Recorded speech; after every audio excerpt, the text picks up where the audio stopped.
কিছু কাজ রয়েছে যা আমাদের কখনোই করা উচিত নয়, যেমন আশা করা। যদি আপনি আশা করেন আর আপনার আশা পূর্ণ না হয়, আপনি খুবই কষ্ট পাবেন। এবার আপনি যদি প্রতীক্ষা করেন, করতেই থাকেন, আর সেই ব্যক্তি যদি না আসে, তাহলেও খুব কষ্ট পাবেন। আর হলো তুলনা। আপনি যদি তুলনা করতে যান, তাহলে এটাই ভাববেন যে হয় আমি বা অন্য কোনো ব্যক্তি, এই দুজনের মধ্যে কোনো এক ব্যক্তি নিকৃষ্ট। আর এই ভাবনাটাই হলো অনুচিত। যদি আমরা কথা বলি সেই সব বিষয়ে যা আমাদের করা উচিত, যেমন পরীক্ষা। এই পরীক্ষা সবসময় আমাদের আরো সফল করে তোলে, আরো শ্রেষ্ঠ করে তোলে, আরো উৎকৃষ্ট করে তোলে। আসন্ন মহাসংগ্রামের জন্য আমাদের প্রস্তুত করে তোলে এই পরীক্ষা। তাই এই পরীক্ষার থেকে কখনোই পালাবেন না, এর সম্মুখীন হন। আর হলো কর্ম। কর্ম করা কখনোই বন্ধ করবেন না। তুলনা করার বদলে কর্ম করুন, প্রতীক্ষা করার বদলে কর্ম করুন, আর আশা করার বদলে কর্মই করুন। জীবন সফল হয়ে যাবে। দেখুন, সবার শেষে সত্যি বলতে এই কর্ম আর এই পরীক্ষা, এই দুই আমাদের জীবনকে সুখী করে তুলতে পারে। আসুন আর আমার সাথে ভালোবেসে বলুন, রাধা রাধা। মানুষ তার জীবনে শিক্ষা এবং প্রেম, এই দুই লাভ করে তার মাতা, পিতা এবং গুরুর কাছ থেকে। কিন্তু মানুষ সবথেকে বেশি ভালোবাসে নিজের মাতাকে, কারণ মাতা খুব নির্মল চিত্তে ভালোবাসে, শান্ত মনে আমাদের অন্তরে শক্তির সঞ্চার করে থাকেন, আমাদের উৎসাহ দেন, বলশালী করে তোলেন। ব্যাপারটা কিন্তু এমন নয় যে আমরা নিজেদের বাবা বা গুরুকে ভালোবাসি না, তাদেরকেও আমরা অত্যন্ত ভালোবাসি, শুধু ওনাদের কঠোর ব্যবহার দেখলে আমরা একটু ভয় পেয়ে যাই।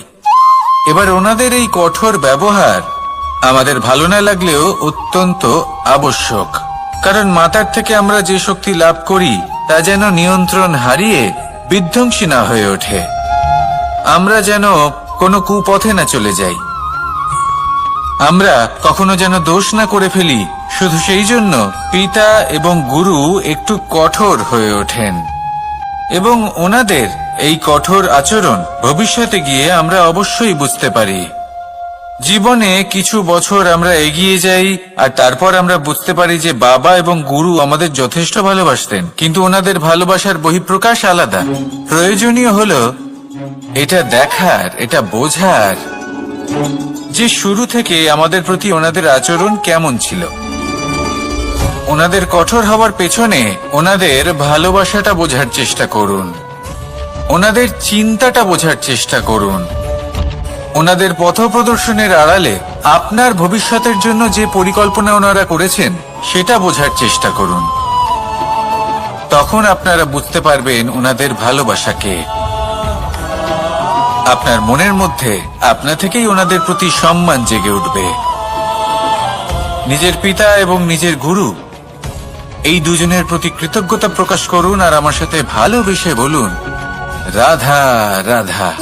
আমি অনেক সংখ্যক মানুষকে দেখেছি, তাদের কাছে অত্যাধিক জ্ঞান আছে, শিল্প আছে, ধন আছে, কীর্তি আছে, কিন্তু তারা এই সব কিছু নিজেদের কাছেই রাখেন, এই সমাজে বিতরণ করেন না। কারণ হলো ভয়। ওনাদের মনে হয় যে যদি আমি এই সব কিছু সমাজে বিতরণ করি, তাহলে সমাজ আমার শিল্প হোক, ধন হোক, জ্ঞান হোক, কীর্তি হোক, সবকিছু চুরি করে নিয়ে যাবে, আর তার বদলে আমি কিছুই পাবো না। এটা কিন্তু সত্য নয়। সত্য হলো এটাই যে যদি আপনি নিজেকে এই সংসারের প্রতি সমর্পিত করেন, তাহলে এই সংসার আপনার প্রতিও সমর্পিত থাকবে। আপনি শুধু ধন, জ্ঞান, কীর্তি, সম্মান পাবেন তাই নয়, বরং এই সমাজ আপনাকে নিজের চোখে হারাবে, মনের মধ্যে স্থান দেবে। তাই এই ভয় ত্যাগ করে দেখুন কিভাবে এই সমাজ আপনাকে প্রেম সমর্পণ করে। আসুন আমার সাথে ভালোবেসে বলুন, রাধা রাধা। জীবন কিসের উপর নির্ভরশীল? ধনের ওপর, বৈভবের ওপর, নিঃশ্বাসের ওপর? না, এই জীবন নির্ভরশীল বিশ্বাসের ওপর। বিশ্বাস নিজের ওপর, বিশ্বাস আমাদের আপনজনের ওপর। কিন্তু যখন এই বিশ্বাস ভেঙে যায় তখন মানুষের মনও ভেঙে যায়, আর তারপর সে অন্য কিছু করতেই পারে না। তখন কি করা যেতে পারে? 3টে কাজ আছে যা আপনি করতে পারেন। প্রথম, ভালোবাসা।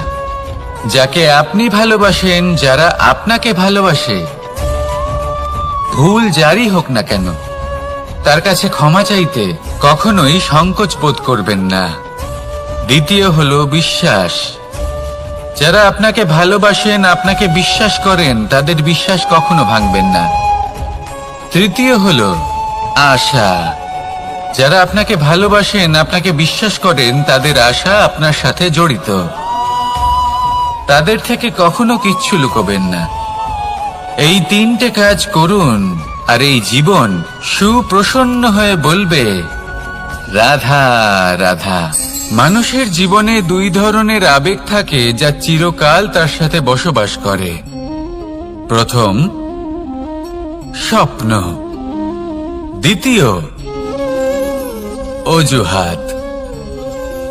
মানুষ হাজার হাজার স্বপ্ন দেখতে পারে। আমাকে এই কাজ করতে হবে, আমাকে ওখানে ঘুরতে যেতে হবে, আমার জীবনে এই অসম্ভব কাজ বাস্তবায়িত করে দেখাতে হবে, আদি ইত্যাদি। এবার ঠিক যেমন স্বপ্ন দেখেন, সেইভাবে অজুহাতও খুঁজে নিয়ে আসেন। আমি এই স্বপ্ন পূরণ করতে পারলাম না, কারণ আমাকে কেউ সাহায্যই করল না, কারণ আমি দুর্বল হয়ে পড়েছিলাম, কারণ আমার কাছে সময়ই ছিল না, আদি ইত্যাদি। এবার সাফল্য এবং অসফলতার মাঝখানে এই ধরনের সংঘর্ষ হতে থাকে।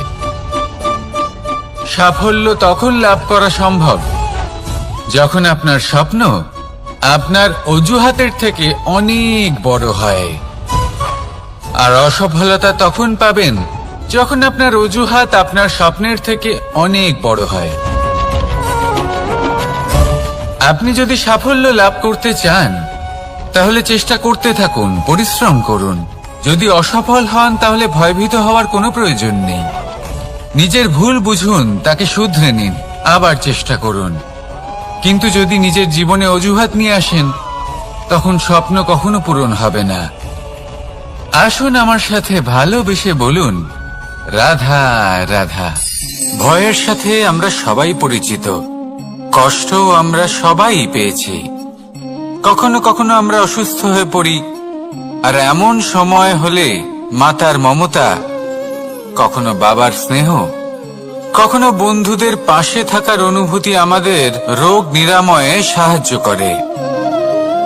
কখনো যদি আমরা নিরাশ হয়ে পড়ি, তখন যদি আমাদের কোনো আপনজন আমাদের 2টো ভালো কথা বলে, তখন আমাদের মনোবল বেড়ে যায়।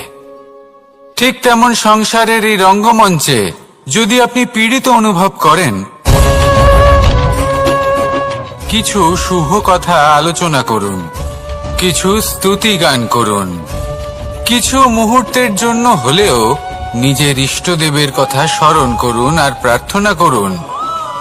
সাহস বাড়বে, শক্তিও বৃদ্ধি পাবে, এবং সামনে এগিয়ে চলার পথও দেখতে পাবেন। তখন এই মন প্রসন্ন হয়ে বলবে, রাধা রাধা। কখনো কখনো অন্ধকারের সাথে লড়াই করার জন্য আমরা প্রদীপ জ্বালাই। এতে প্রথমে সলতে রাখি, তারপর তেল ঢালি, তারপর আগুন জ্বেলে এটা প্রজ্বলিত করি। তারপর একটা সময় আসে যখন এই প্রদীপ নিভে যায়। কারণটা কি? কারণ কি এটা যে প্রদীপের প্রকাশমান হওয়ার ক্ষমতা সমাপ্ত হয়েছে? না, এই যে আগুন আমরা দেখতে পাচ্ছি, এই আগুনের জন্য যে শক্তির প্রয়োজন হয় তা আসে এই তেল থেকে। যদি এই তেল সমাপ্ত হয়ে যায়, তাহলে এই প্রকাশ তাও সমাপ্ত হয়ে যায়। আর আমাদের জীবনে এই তেল হলো আমাদের কর্ম, আর এই আগুন আর এর দ্বারা উৎপন্ন হওয়া প্রকাশ আমাদের ভাগ্য। যত আমাদের কর্ম ক্ষীণ হতে থাকবে, আমাদের ভাগ্য সৌভাগ্য কোথাও না কোথাও লুপ্ত হয়ে যাবে। যে উজ্জ্বল ভবিষ্যৎ আমরা চাইছি তা কখনো লাভ করতে পারবো না যদি কর্ম না করি। ঠিক যেমন তেল ছাড়া অগ্নি উৎপন্ন হয় না, তেমনি কর্ম ছাড়া সৌভাগ্য হয় না। আর যেমন কর্ম তেমন ভাগ্য। তাই সব সময় কর্ম করতে থাকুন, কর্ম করা থামাবেন না।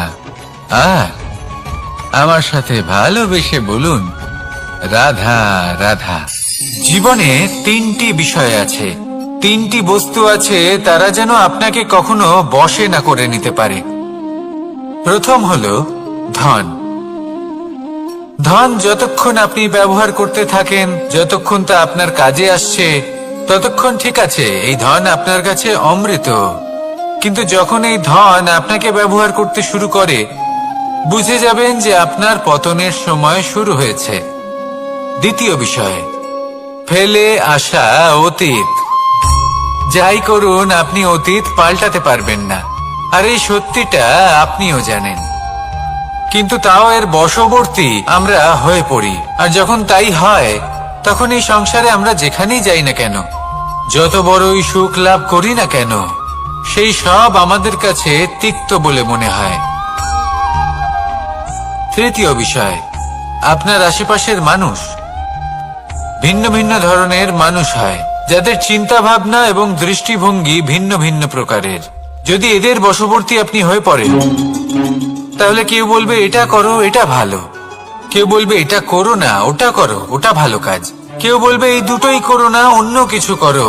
এই কথাগুলিতে আপনি এতটাই জড়িয়ে পড়বেন যে আপনি লক্ষ্যভ্রষ্ট হয়ে পড়বেন। তাই এই তিন বিষয় থেকে সাবধানে থাকবেন। যদি কোনো কিছু বশ করতে হয়, তাহলে আপনাকে বশ করতে হবে আপনার আজকে, নিজের বর্তমানকে। এটা খুব প্রয়োজনীয়। এটা ভাববেন যে এই সময়ের সদ্ব্যবহার আমি কিভাবে করব, সময়কে শাসন কিভাবে করব, ওই কর্ম কিভাবে করব যাতে ভবিষ্যতে কখনো আমার আফসোস না হয়, বরং এই সংসার আমাকে নিয়ে গর্ব করবে, সেই কর্ম করুন। আর যখন আপনি এটা শিখে নেবেন, তখন আপনি নিজেই নিজেকে প্রকৃত অর্থে ভাগ্যশালী করে তুলবেন। আসুন আমার সাথে ভালোবেসে বলুন, রাধা রাধা। অনেক সময় আমরা কারোর নীরবতাকে তার দুর্বলতা ভেবে বসি।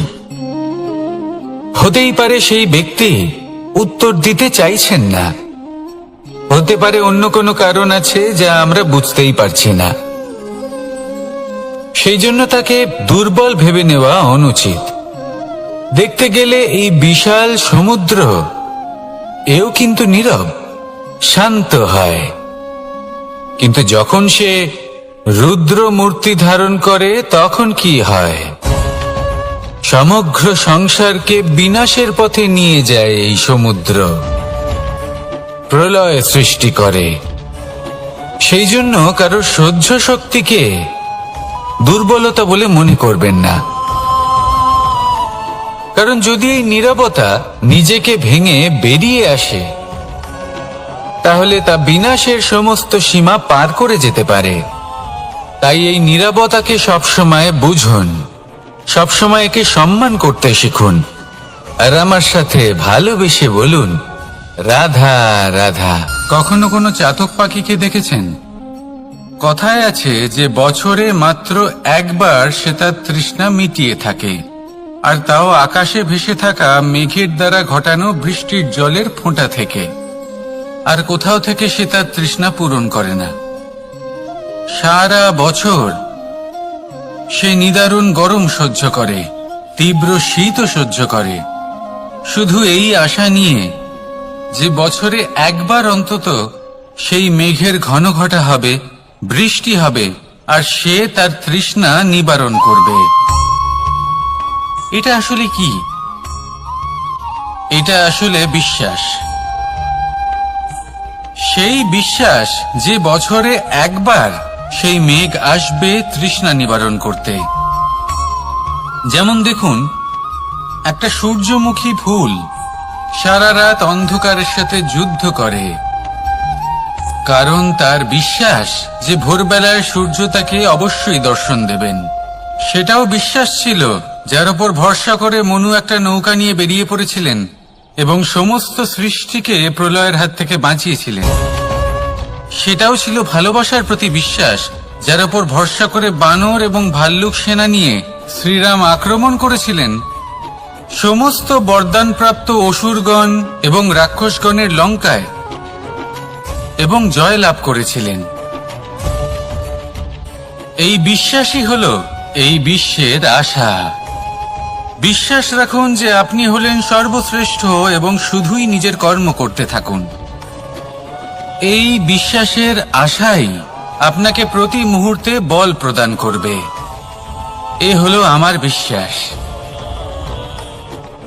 আসুন আর আমার সাথে ভালোবেসে বলুন, রাধা রাধা। যোগাসন। যোগাসনে আসন অত্যন্ত গুরুত্বপূর্ণ। এবার আমি বলবো সবথেকে শ্রেষ্ঠ আসন কোনটি। আশ্বাস।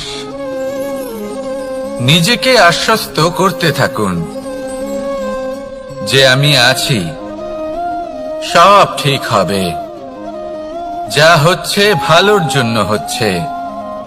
এই আশ্বাস আপনাকে জীবনে এমন ধনাত্মক বিশ্বাস দেবে যে আপনি বড় বড় সমস্যার সমাধান করতে পারবেন।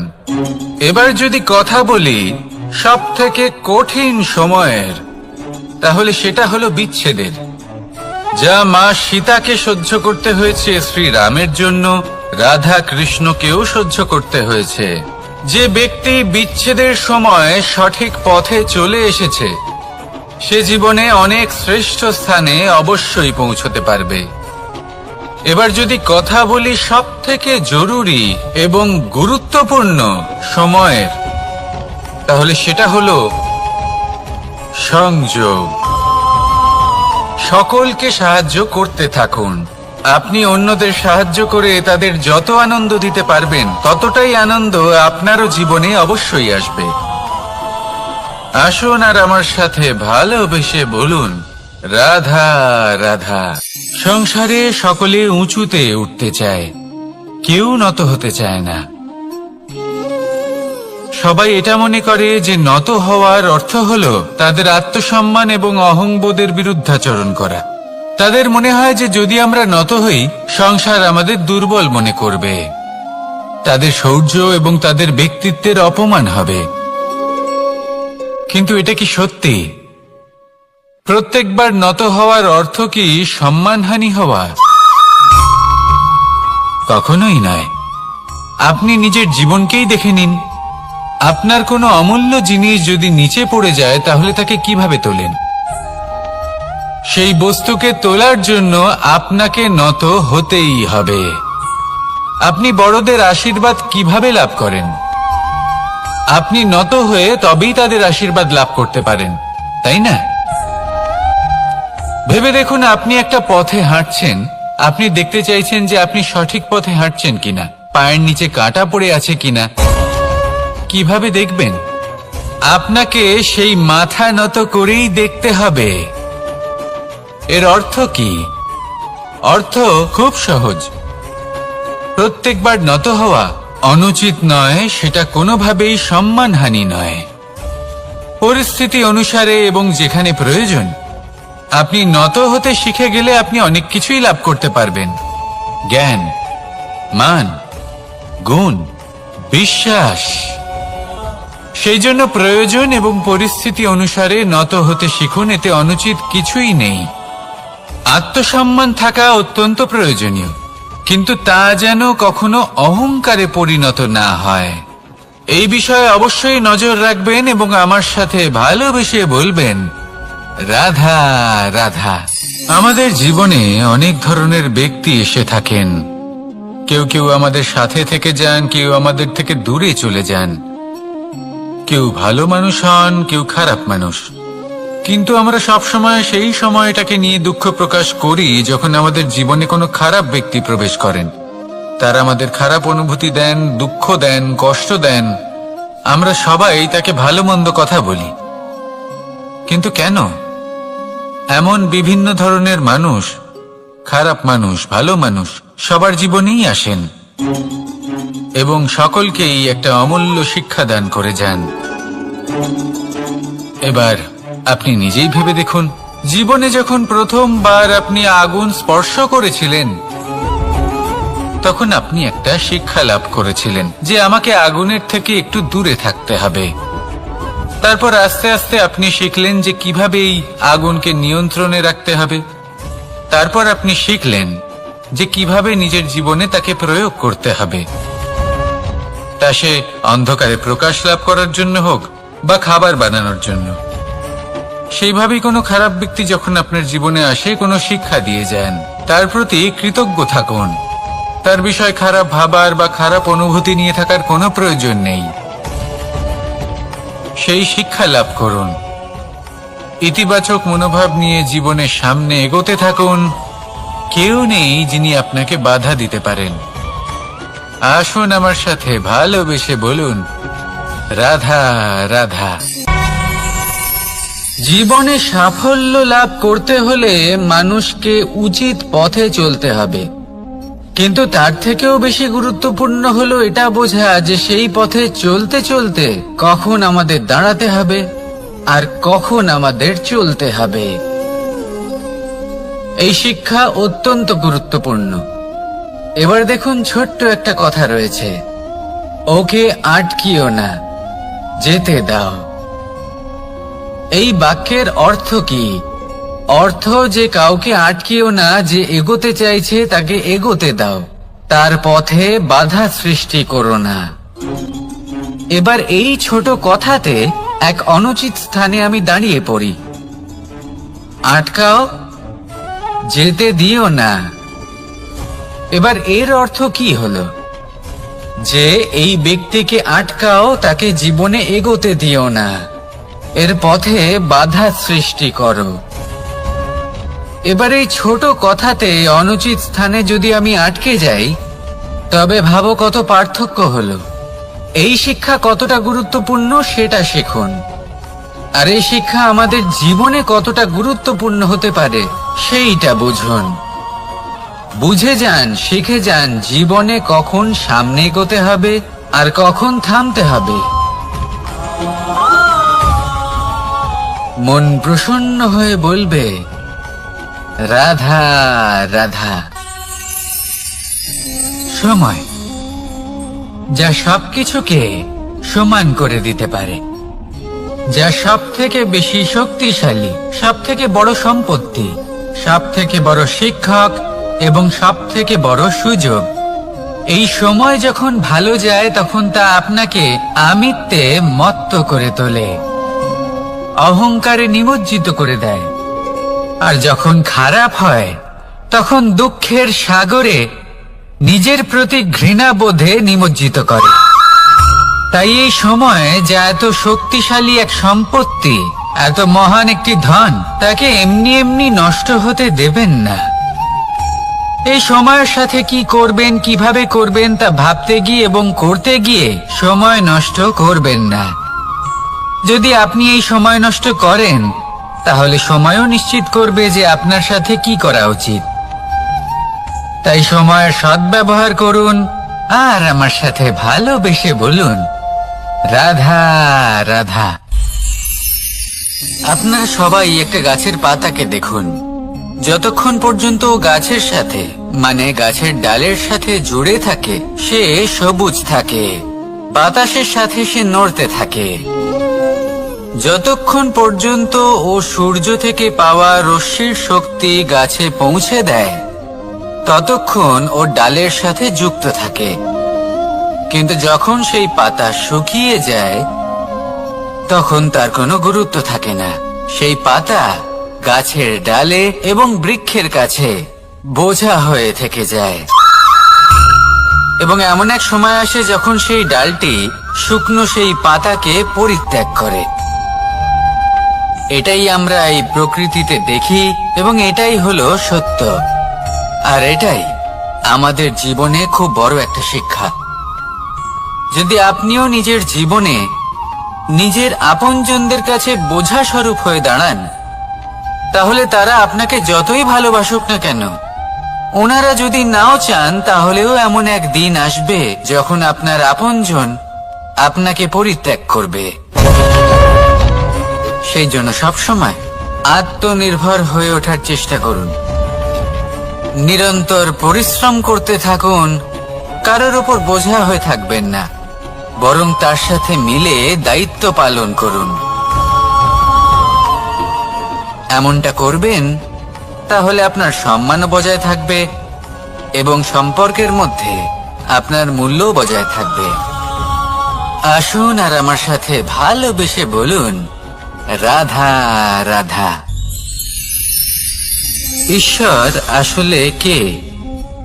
সংসারের বেশিরভাগ মানুষের কাছে ঈশ্বর হলেন এই সংসারের রচয়িতা, পালনকর্তা। কারোর কাছে উনি জ্ঞাতা, কারোর কাছে উনি হলেন আস্থার প্রতীক, আবার কারোর জন্য শুধুমাত্র অন্ধবিশ্বাস।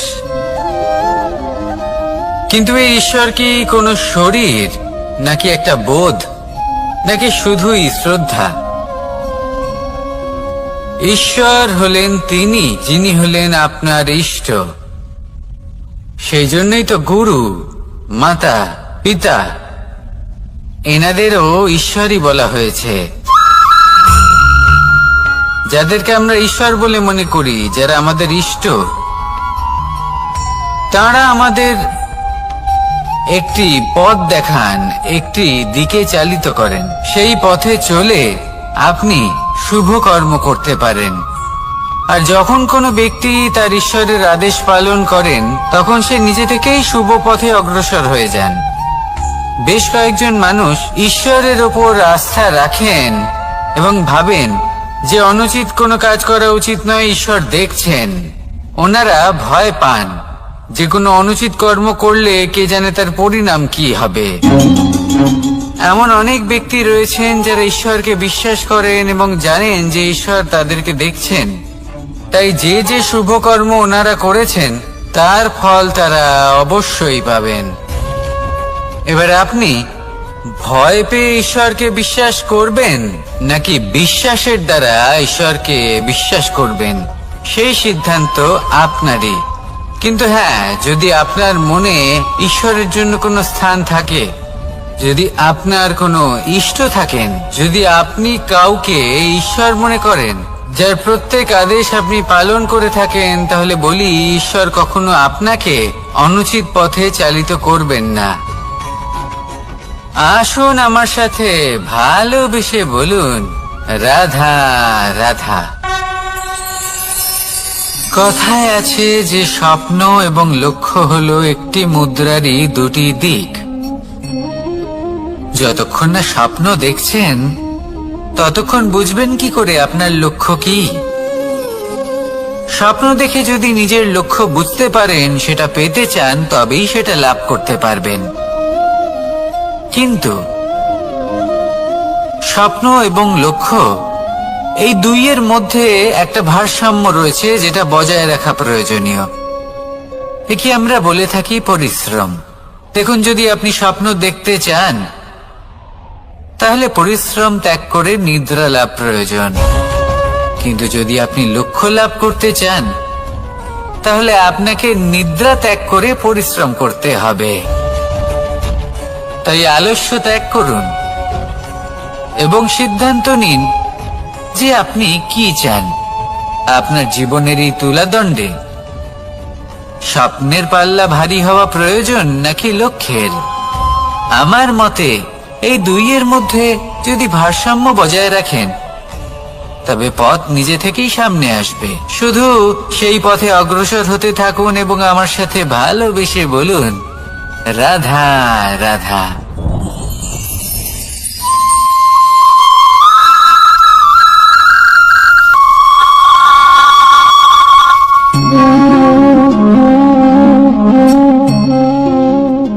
মোহনের বাঁশির এই সুর, এই সঙ্গীত কার না পছন্দ হয়? সবারই খুব ভালো লাগে। এবার এই সুর আসে কোথা থেকে? কেউ বলবেন কৃষ্ণের হৃদয় থেকে। সত্য কথা, এই সুর হৃদয় থেকে নির্গত হয় এবং প্রকট হয় এই বাঁশি থেকে। এই বাঁশিটাকে দেখুন, এই ছিদ্রগুলি দেখুন, প্রত্যেকটা সুর থেকে নিজস্ব একটা স্বর নির্গত হয়। এবার যে ব্যক্তি এই সমস্ত সুর এবং স্বর বুঝতে পারেন, এতে নিপুণ, তিনি এই বাঁশির দ্বারা যে সুর নির্গত করবেন তা তো মধুর অবশ্যই হবে। এবার জীবনের সাথেও কিছুটা এরকমই ঘটে। জীবনের কিছু নীতি থাকে, অর্থ, কুটুম্ব এবং আধ্যাত্মিক। যদি জীবনের প্রত্যেকটা মুহূর্ত সুখময় হয় এরকম আপনি চান, তাহলে এই তিনটি নীতিতে আপনাকে নিপুণ হতে হবে। কোনো একটি বিশেষ নীতির প্রতি যদি আপনি বেশি ঝুঁকে পড়েন, তাহলে বাকি দুই নীতি থেকে যা সুখ লাভ করা সম্ভব তা পারবেন না। ধন অর্জন করতে হবে পরিবারের জন্য, পরিবারের সুখ মনের শান্তির জন্য, মনে শান্তির প্রয়োজন মনের শুদ্ধতার জন্য। যখন এই মন শুদ্ধ হবে, জীবন শুদ্ধ হবে, পবিত্র হবে, সুন্দর হবে এবং ভালোবেসে বলবে, রাধা রাধা। আমি রথে যাত্রা করি, তাতে বারবার পথে থামি আর দেখি যে আমি অনুচিত দিকে যাচ্ছি না তো, আমি উচিত পথেই যাচ্ছি তো। কারণটা কি? কারণ হলো যাতে আমি পথভ্রষ্ট না হয়ে যাই। জীবনযাত্রাতেও এটাই প্রয়োজন। জীবনযাত্রায় ভোগবিলাসের পথে হারিয়ে যাওয়া খুব সহজ। বারবার থেমে আপনাকে দেখতে হবে, নিজেকে কিছু প্রশ্ন করতে হবে। আমি কি আজ সেই কর্মই করছি যেটা আমি করতে চেয়েছিলাম? আমি কি আজ সেই জীবন যাপন করছি যেমন আমি যাপন করতে চেয়েছিলাম? যদি এই প্রশ্নগুলোর উত্তর হ্যাঁ হয়, তাহলে এগোতে থাকুন, নয়তো থেমে যান এবং বিচরণ করুন।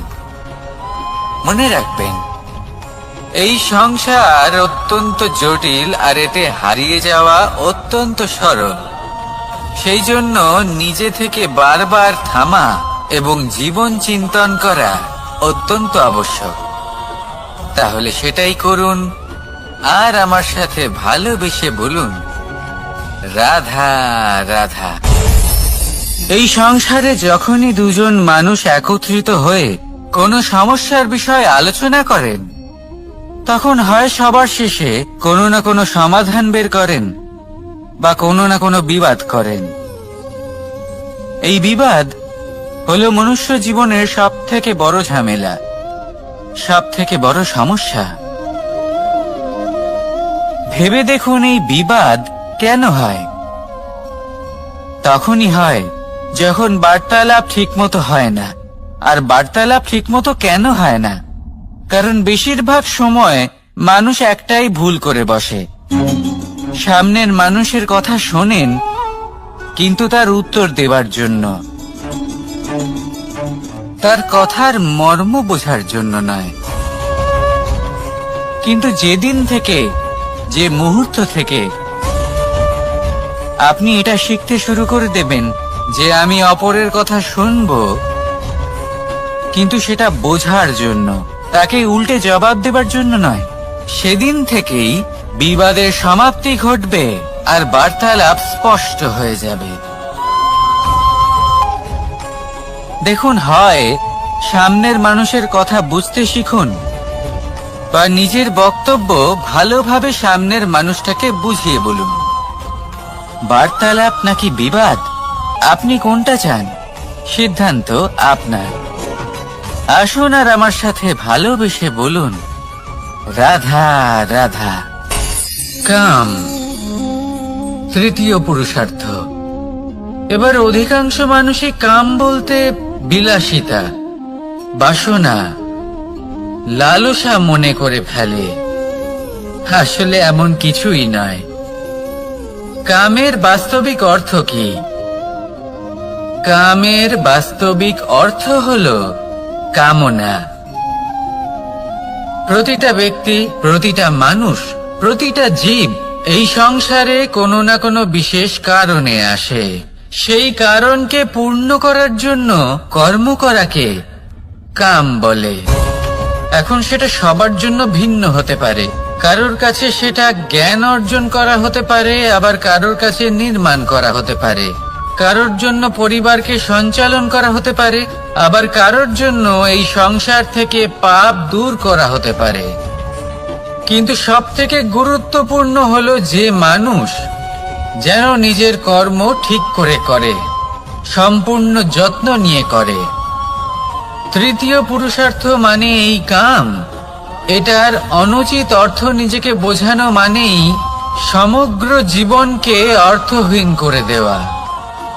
তাই প্রেম দ্বারা আপনার এই সংসারে আসার কারণটাকে অনুসন্ধান করুন, আর এই প্রেমের সাথেই বলুন রাধা রাধা। প্রেম 2.5 অক্ষর, মাত্র 2.5 অক্ষরের এই শব্দ প্রেম, এর মধ্যে ত্রিলোকের এবং সমগ্র ব্রহ্মাণ্ডের বীজ নিহিত আছে।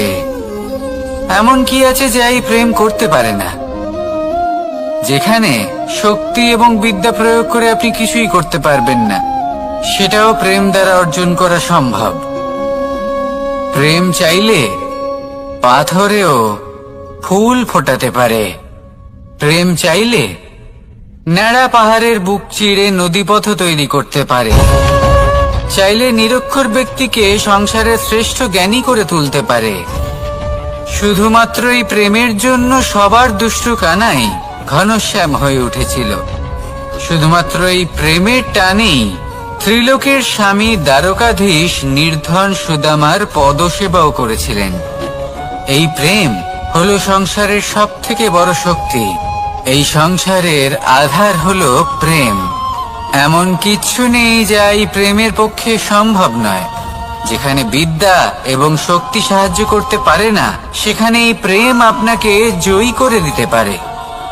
তাহলে আসুন আর আমার সাথে ভালোবেসে বলুন রাধা রাধা।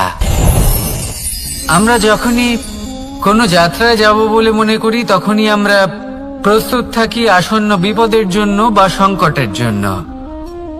যেমন যদি আমাদের মনে হয় যে আজকের পরিবেশ খুব ঠান্ডা হবে, তাহলে আমরা গরম বস্ত্র ধারণ করি বা সেটাকে সাথে নিয়ে যাই। যদি মনে হয় যে বৃষ্টি হতে পারে বা বৃষ্টি হয়ে চলেছে, আমরা দেখছি, তাহলে আমরা একটা ছাতা সাথে নিয়ে নিই। আমরা প্রস্তুত থাকতে চাই এবং এটাই উচিত, এবং সেই কারণেই আমরা যাত্রায় সাফল্য লাভ করি। কিন্তু যদি আমরা কথা বলি জীবনযাত্রা নিয়ে, যা কিনা সব থেকে বেশি গুরুত্বপূর্ণ, তাহলে তার জন্য আমরা পূর্ণরূপে প্রস্তুত থাকি না। আশেপাশের মানুষ, এই সমাজ, আমাদের সাথী, আমাদের মিত্ররা যে কোনো মুহূর্তে বদলে যেতে পারেন। সেই জন্য আমরা নিজেদেরকে কখনো সাবধান করি না, কখনোই নিজেদের প্রস্তুত করি না। আমাদের এটা কখনোই মনে হয় না যে এরকম হতে পারে, আর সেই কারণেই শেষে গিয়ে আমরা অত্যন্ত দুঃখ পাই। একটা অমূল্য শিক্ষা আছে যেটা আমাদের লাভ করা উচিত। সতর্ক থাকা উচিত। এই জীবনযাত্রার জন্য শুধুমাত্র এই পরিবেশের বিষয়ে তথ্য সংগ্রহ করা বা তাকে অনুমান করা, এটুকু হলেই চলবে না। আমাদের আশেপাশের মানুষজনকে দেখতে হবে, তাদের স্বভাব পরিস্থিতির ওপর নজর রাখতে হবে। যখন তারা রং পাল্টাচ্ছেন, নজর রাখতে হবে, তা অত্যন্ত আবশ্যক। পরিবর্তন আপনার জীবনে অবশ্যম্ভাবী। সঠিকভাবে তার সম্মুখীন হন। আসুন আমার সাথে ভালোবেসে বলুন রাধা রাধা। আপনি এটা শুনে থাকবেন যে ছোট্ট একটা বালক, সে ঈশ্বরের প্রতিরূপ হয়। কিন্তু এমন কেন বলা হয় তা কি আপনি কখনো ভেবে দেখেছেন? আমি আপনাকে বলছি। কোন একটা ছোট্ট বালককে দেখুন, সে কি করে? সকলকে সমান চোখে দেখে। ওর মনে না কোনো ছলনা রয়েছে, না কোনো কপটতা। না অহংকার রয়েছে আর না কোনো বিষয় নিয়ে কোনো চিন্তা। সকলকে সে সমান চোখে দেখে আর নিজের মধ্যেই প্রসন্ন থাকে, সকল বিকার থেকে মুক্ত। এগুলোই তো সেই গুণ, সেই বালকের মধ্যে যা হলো ঈশ্বর স্বরূপ। এবার ভেবে দেখুন, যদি প্রত্যেকটা মানুষ এই ছোট বালকের মতো সেই সব গুণ নিজের মধ্যে জাগ্রত করে তোলে, তাহলে কি হবে? তারাও ঈশ্বর তুল্য হয়ে উঠবে। তাই আপনিও এটাই করুন, নিজের মনকে বিকার মুক্ত করুন সেই ছোট্ট বালকের মতো। মনের মধ্যে না কোনো চিন্তা রাখবেন, না মোহ, না ক্রোধ, না কোনো রকমের ছলনা বা কপটতা। সবাইকে সমান চোখে দেখুন আর নিজের মনেই প্রসন্ন থাকতে শিখুন। এই মন প্রেমময় হয়ে বলবে, রাধা রাধা। কেউ আমাকে মাখন চোর বলেন, কেউ বা আমাকে মুরলী মনোহর বলেন, কেউ আমাকে যুদ্ধ বিমুখ বলেন, কেউ বা আমাকে সুদর্শনধারী বলেন, কিন্তু আমি আসলে কে? আসুন, আজ আমি আপনাকে আমার আসল পরিচয় জানাবো। বাড়িতে সুস্বাদু মাখন থাকা সত্ত্বেও গোপীদের কাছে সুমধুর ভালোবাসাপূর্ণ বকুনি খাওয়া যে ভালোবাসে, সেই হলো কৃষ্ণ। আঙুলে সুদর্শন চক্র থাকা সত্ত্বেও যে রথের লাগাম ধরে থাকবে সেই সিদ্ধান্ত নিয়েছে, সেই হলো কৃষ্ণ। তারকার মতো অনন্য রাজমহল থাকা সত্ত্বেও সুদামার মতো সখা যার অত্যন্ত প্রিয়, সেই হলো কৃষ্ণ। যদি আপনার মনে প্রেম থাকে, আপনি প্রেম বিতরণ করেন, সবাইকে ভালোবাসেন এবং ভালোবাসা রক্ষার খাতিরে শস্ত্র হাতে নিতেও আপনি সক্ষম থাকেন, তাহলে আপনি হলেন কৃষ্ণ। আসুন আমার সাথে ভালোবেসে বলুন, রাধা রাধা।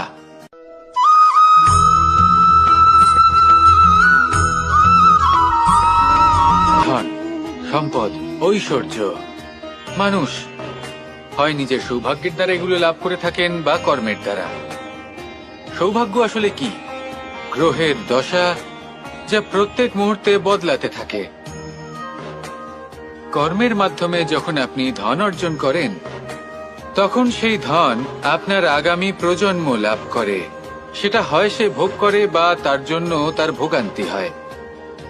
আর এটা নির্ভর করছে আপনার কর্মের ওপরে। কি কর্ম করেছেন আপনি সেই ধনকে লাভ করার জন্য? যদি আপনি সৎ পথে চলেন, নিষ্ঠা ভরে আপনি কর্ম করে থাকেন এবং তার ফলে আপনি ধন অর্জন করে থাকেন, তাহলে আপনার আগামী প্রজন্ম সেটা ভোগ করবে, সেটা প্রয়োগ করবে নিজের বিকাশের জন্য। কিন্তু যদি আপনি কুকর্ম করে থাকেন, কোন রকম ছলনা করে থাকেন এই ধন লাভ করার জন্য, তাহলে 100% আপনার আগামী প্রজন্মকে এর জন্য ভুগতেই হবে। তাহলে আপনি কি চাইবেন? যে আপনার আগামী প্রজন্ম সুখ ভোগ করবে, নাকি আপনার কুকর্মের পরিণাম ভোগ করবে? নির্বাচন আপনারই। আসুন আমার সাথে ভালোবেসে বলুন, রাধা রাধা।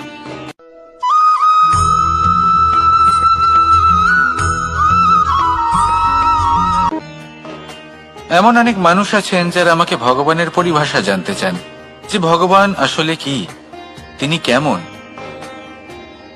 এবার দেখুন, ভগবান হোক বা আপনার স্বপ্ন হোক বা আপনার লক্ষ্য হোক না কেন, সেই লক্ষ্য তখনই পূর্ণ হয়, তখনই তাকে লাভ করা সম্ভব, যখন আপনার দৃষ্টিভঙ্গি মঙ্গলময় হয়, যখন আপনি নিজে মনে করবেন যে আমি যেটা পেতে চাইছি তা শুভ। উদাহরণস্বরূপ, কোনো পাখিকে দেখুন, সে গাছের ডালে বসে এবং সেখানেই বিশ্রাম করে, কিন্তু পড়ে না। কেন? কারণ ওর বিশ্বাস যে যে শাখার উপরে ও বসে আছে সেটাই হলো ওর বাসস্থান। যদি আপনি বিশ্বাস করেন, তাহলে আপনি পাথরের মধ্যেও ভগবান দর্শন করতে পারবেন। আর যদি বিশ্বাস না থাকে, তাহলে যদি ভগবান সামনে দাঁড়িয়েও থাকে, তবেও আপনার বিশ্বাস হবে না। তাই বিশ্বাস করতে শিখুন। এই বিশ্বাসের আধারেই আপনি সেই সব কিছু পাবেন যা আপনি পেতে চাইছেন। আসুন আমার সাথে ভালোবেসে বলুন, রাধা রাধা।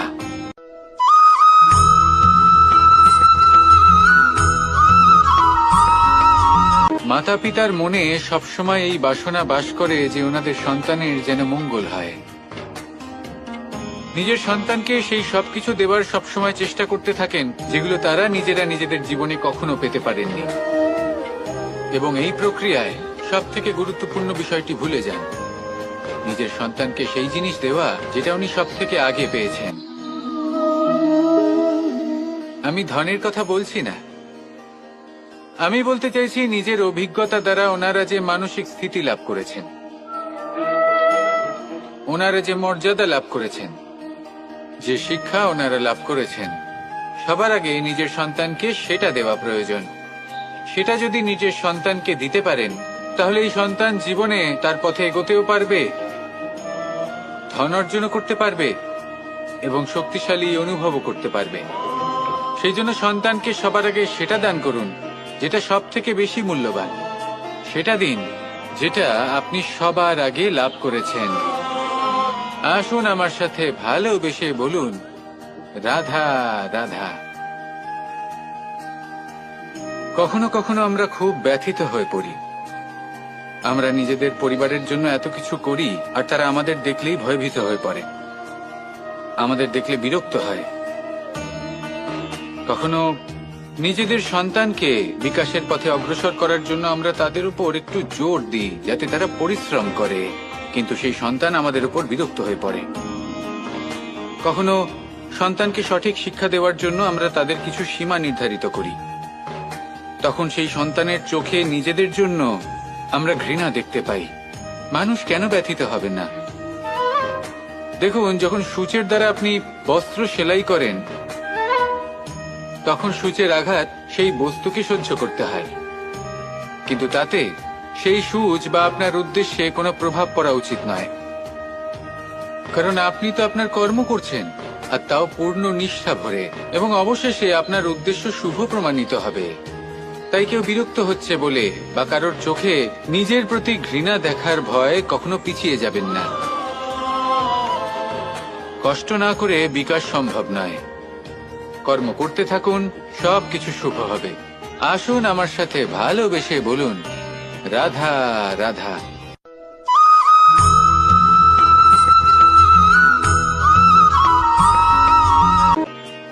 জল হলো জীবনের আধার। যদি জল না থাকে এই সংসারের জীবনের কোনো অস্তিত্ব নেই। এই জল হলো শুদ্ধ, পবিত্র। কিন্তু যখন এই জল পরিবেশের সংস্পর্শে আসে তখন ধুলো, ময়লা, কাদা এবং অন্যান্য বস্তু দ্বারা এই জল পূর্ণরূপে দূষিত হয়ে যায়। এবার যদি এই জলের শুদ্ধিকরণ করতে হয় তাহলে আমরা এই জলকে অস্থির হতে দিই না, তাকে স্থিরভাবে রেখে দিই। আর সেটা করলে সেই জল নিজে থেকেই সকল অশুদ্ধি ত্যাগ করে দেয়, নিজে থেকেই নিজেকে শুদ্ধ করে তোলে। এটা কিন্তু আমাদের মনের সাথেও হয়ে থাকে। এই সংসারে এত সমস্যার সম্মুখীন হয়েও কোথাও না কোথাও আমাদের এই মন মলিন হয়ে যায়, এতে নেতিবাচক ভাব জাগ্রত হয়। সেই মুহূর্তে আপনি কোনোভাবে রাগ করবেন না, মন খারাপ করবেন না, তাড়াতাড়ি কোনো সিদ্ধান্ত নেবেন না, কোনো প্রতিক্রিয়া দেবেন না। শুধু নিজের এই মনকে শান্ত করে রাখবেন, শান্ত মনে দিন যাপন করবেন। যদি এটা করেন তাহলে আপনি নিজে থেকেই বুঝতে পারবেন যে কি কি অশুভ ভাব আপনার মধ্যে জাগ্রত হয়েছে আর কি কি শুভ চেতনা আপনাকে জাগ্রত করতে হবে। আপনি নিজে থেকেই এমন পথ খুঁজে পাবেন যার দ্বারা এই অশুদ্ধি আপনি ত্যাগ করতে পারবেন। আসুন আমার সাথে ভালোবেসে বলুন, রাধা রাধা।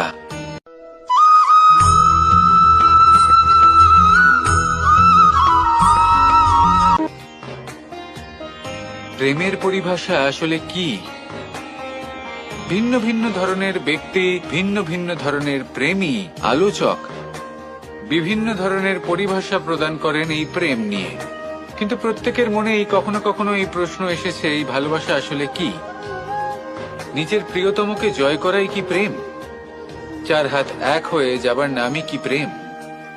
নিজের আবেগ ব্যক্ত করাই কি ভালোবাসা? না, প্রেমের অর্থ কাউকে লাভ করা নয়, বরং তার মাঝে বিলীন হয়ে যাওয়া। যদি কারোর হাত ধরে থাকি তাহলে আজীবন তার সাথে পথ চলা হলো প্রেম। প্রেম শুধুমাত্র সেটা নয় যা প্রেমী আর প্রেমিকার কেশদামে মালা বেঁধে দেয়। মাতা পিতার জন্য দিনরাত পরিশ্রম করা, নিজের পরিবারের জন্য দিনরাত পরিশ্রম করা, সেটাও প্রেম। নিজের বন্ধুদের জন্য, আপনজনের জন্য সবকিছু উজাড় করে দেওয়ার নাম হলো ভালোবাসা।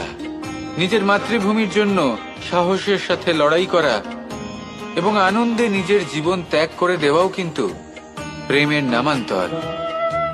সেই জন্য যারা বুদ্ধিমান ব্যক্তি তারা কখনো প্রেমের পরিভাষা খুঁজতে চান না, কারণ তারা জানেন যে এই প্রেম কতটা বিশাল। তারা জানেন যে এই প্রেম হলো এক বিশাল সাগর, যাকে নিজের মুঠোয় ধরে রাখা যায় না।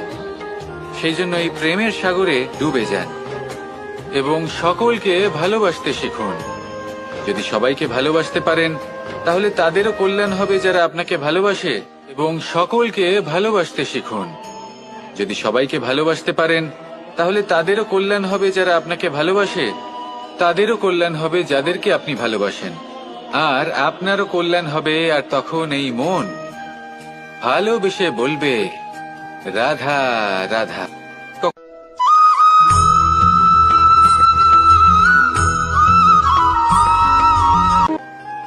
যদি আপনি নিজের জীবনে প্রকৃত বন্ধু নির্বাচন করতে চান তাহলে তার আগে দর্পণ আর ছায়া এই দুইয়ের বিশেষত্বর বিষয়ে জানাটা অত্যন্ত প্রয়োজনীয়। দর্পণ কি করে থাকে? যখনই আপনি দর্পণের দিকে তাকাবেন, ও শুধুমাত্র আপনাকে সত্যের সাথে অবগত করাবে, ও আপনাকে কখনো মিথ্যে বলবে না। সেখানেই যদি ছায়ার কথা বলি তাহলে দেখুন ছায়া কি করে। সব সময় আপনার সাথে থাকে, কখনো আপনার সঙ্গ ত্যাগ করে না। এবার আপনার জীবনে যদি এমন কোনো বন্ধু আসে যে সবসময় আপনাকে সত্য কথা বলবে, আপনার অপগুণের বিষয়ে যদি আপনাকে বলে কিন্তু তাও সে সত্যিই বলবে, তাহলে তার উদ্দেশ্য কিন্তু আপনাকে দুঃখ দেওয়া নয়। সে আপনার অজ্ঞানতা, আপনার ভ্রম দূর করতে চায়। যদি আপনি কোনো অনুচিত পথে চলতে থাকেন তাহলে সে আপনাকে বাধা দিতে চায়। আর যদি সেই মিত্রই ছায়া সঙ্গীর মতো হয়, সে কখনোই সুখ দুঃখে আপনার সঙ্গ ত্যাগ করবে না। তার উদ্দেশ্য হলো সবসময় আপনাকে রক্ষা করা। তাই এরকম দর্পণ বা ছায়ার মতো কোনো বন্ধু যদি আপনার জীবনে আসে তাহলে তাকে কোথাও যেতে দেবেন না। সে আপনার জীবনকে সুখময় করে তুলবে। আর যদি আপনার জীবনে উপস্থিত বন্ধু এমন না হয় তাহলে তাকে নিজের থেকে দূরে করে দেওয়াই বাঞ্ছনীয়। তাহলে দর্পণ আর ছায়ার মতো প্রকৃত এবং ভালো বন্ধুকে নিজের জীবনে স্থান দিন, আর আমার সাথে ভালোবেসে বলুন, রাধা রাধা।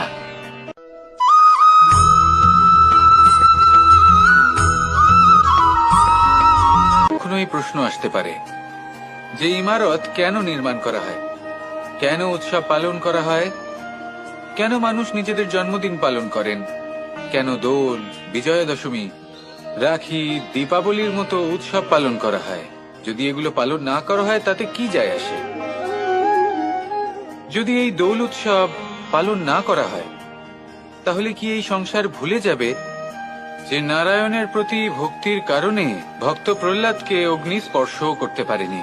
যদি বিজয়া দশমী পালন না করা হয় তাহলে কি এই সংসার ভুলে যাবে যে এই দিনে শ্রীরাম রাবণকে বধ করেছিলেন?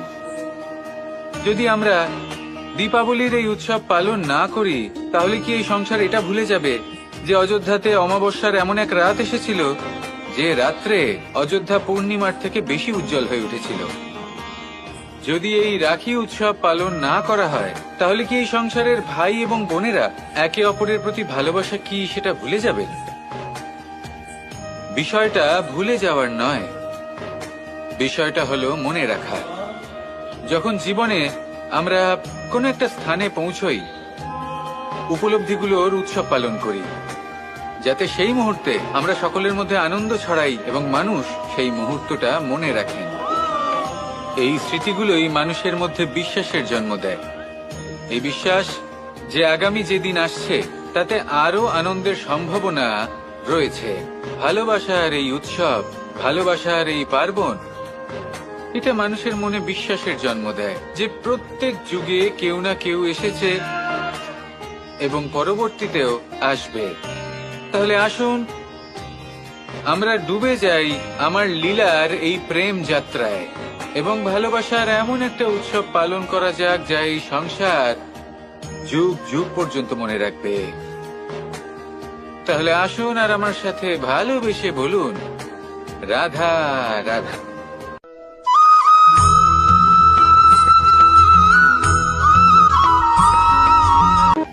আমাদের এই জীবন, তাতে এই যে সময় চক্র, তা তিনটি ভাগে বিভক্ত। এক হলো অতীতকাল, ফেলে আসা অতীত, তারপরে আসে বর্তমান, এখনকার এই মুহূর্ত, আর তারপর আসে আগামীকাল অর্থাৎ ভবিষ্যৎ। এবার এখানে সবথেকে গুরুত্বপূর্ণ হলো অতীতকাল, ভবিষ্যৎকাল, ফেলে আসা অতীত এবং আগামী সময়। কেন? কারণ এই দুইয়ের উপর নির্ভর করছে যে আপনি বর্তমানে কি করতে চলেছেন। শুধু প্রয়োজন হলো সঠিক দৃষ্টিভঙ্গির। অতীতকালকে যদি আপনি একটি দৃষ্টিভঙ্গি থেকে দেখেন, তাহলে অতীতকালে আপনি দুঃখও দেখতে পাবেন, যন্ত্রণাও দেখতে পাবেন। অন্য কোনো দৃষ্টিভঙ্গি থেকে দেখলে আপনি অতীতকাল থেকে শিক্ষাও লাভ করবেন। এবার এই শিক্ষা অনুসারেই বর্তমানে কর্ম করা উচিত। এবং যদি ভবিষ্যতের কথা বলি, তাহলে বলবো ভবিষ্যতের কথা ভেবে আপনি আজ অবশ্যই চিন্তিত হতে পারেন। অন্য একটি দৃষ্টিভঙ্গি থেকে দেখলে এই ভবিষ্যতেই আপনি একটি লক্ষ্য, একটি উদ্দেশ্য দেখতে পাবেন, যে আপনি কি করতে চান, কি লাভ করতে চান। এবার সেই অনুসারে বর্তমানে কর্ম করা উচিত, ভবিষ্যৎ এবং অতীতকাল অনুসারে। এভাবেই যদি জীবনে কর্ম করতে থাকেন, আপনার এই বর্তমানের দিনগুলো আপনি একটু নতুন ভাবে বাঁচতে পারবেন। এভাবেই যদি জীবনে এগোতে থাকেন, তাহলে আপনার জীবনে আনন্দের উদ্ভব হতে কেউ বাধা দিতে পারবে না। আসুন আমার সাথে ভালোবেসে বলুন, রাধা রাধা।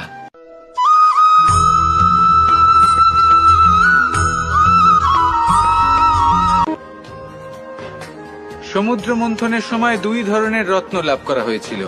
প্রথম হলাহল, যার প্রভাব থেকে এই সমস্ত সংসারের জীবের প্রাণ বাঁচানোর জন্য মহাদেব তাকে নিজের কণ্ঠে ধারণ করে নিয়েছিলেন। আর দ্বিতীয় অমৃত, যেটা কিঞ্চিত পরিমাণ মাত্রায় পাওয়া গেছিল। কখনো কখনো জীবনে এমন কোন বস্তু যা আপনি প্রয়োজনের থেকেও অনেক বেশি মাত্রায় ভোগের জন্য লাভ করে থাকেন, তা আপনার জন্য বিষ প্রমাণিত হতে পারে। যেমন জল, প্রয়োজনের থেকে অনেক বেশি মাত্রায় যদি এই জল আসে, তাহলে আপনার প্রাণ কাটতে পারে। কিন্তু পরিশ্রমের পরে এক পাত্র শীতল জল দ্বারা আপনি যদি স্নান করে নেন, তাহলে তা আপনার শরীরের জন্য অমৃত হবে। পরিশ্রম করার পরে যদি আপনার শরীর এক পাত্র খাবার লাভ করে, তাহলে তা আপনার শরীরের জন্য অমৃত। কিন্তু যদি কোনো পরিশ্রম না করেই আপনি দিনরাত শুধুই খাবার গ্রহণ করতে থাকেন, তাহলে আপনার কাছে তা বিষ সমান। বিষ এবং অমৃত গ্রহণ করাটা আপনার উপরে নির্ভর করছে। কোনো বস্তু আপনার পক্ষে বিষও হতে পারে, আবার অমৃতও হতে পারে। নির্ভর করছে যে আপনি সেটা কিভাবে ব্যবহার করছেন, কতটা মাত্রায় ব্যবহার করছেন। আসুন আমার সাথে ভালোবেসে বলুন, রাধা রাধা।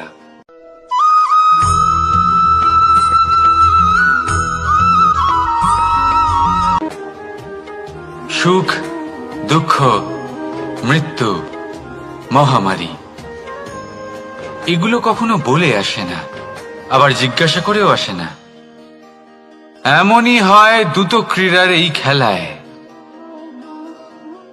এক কারাগারের মতো, একটা মাকড়সার জালের মতো। যেমন একটা মাকড়সার জাল একটা পোকাকে নিজের দিকে আসতে আকর্ষিত করে, নিজের চমকের দ্বারা, নিজের গঠন দ্বারা। সেরকমই দ্রুত ক্রীড়ার এই খেলা মানুষকে নিজের দিকে আসতে প্ররোচিত করে। শেষে গিয়ে মানুষ আটকা পড়ে। পার্থক্য শুধু এটাই, যখন এক পোকা এই জালে জড়িয়ে পড়ে, তখন সে তার প্রাণ হারায়। মানুষ যখন এই দ্রুত ক্রীড়ায় আকর্ষিত হয়, সে নিজের মান, নিজের ধন সবকিছু হারায়, নিজের বিবেক হারিয়ে ফেলে। কিন্তু আপনি আপনার বিবেক কখনোই হারাবেন না। যদি আপনার মনে লোভ চলে আসে, আপনি লোভী হয়ে ওঠেন। যদি আপনি দ্রুত ক্রীড়ার এই খেলায় আটকা পড়েন, তাহলে মনে রাখবেন, এই খেলা থেকে ফিরে আসা প্রায় অসম্ভবই বলা যায়। নিজের বিবেক কখনো হারাতে দেবেন না, কারণ বিনাশ আসার প্রথম লক্ষণ হলো বিবেকের বোধ চলে যাওয়া। এই প্ররোচনায় কখনো পা দেবেন না।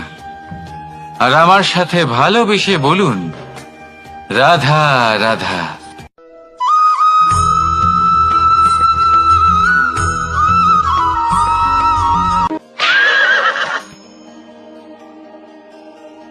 প্রেম।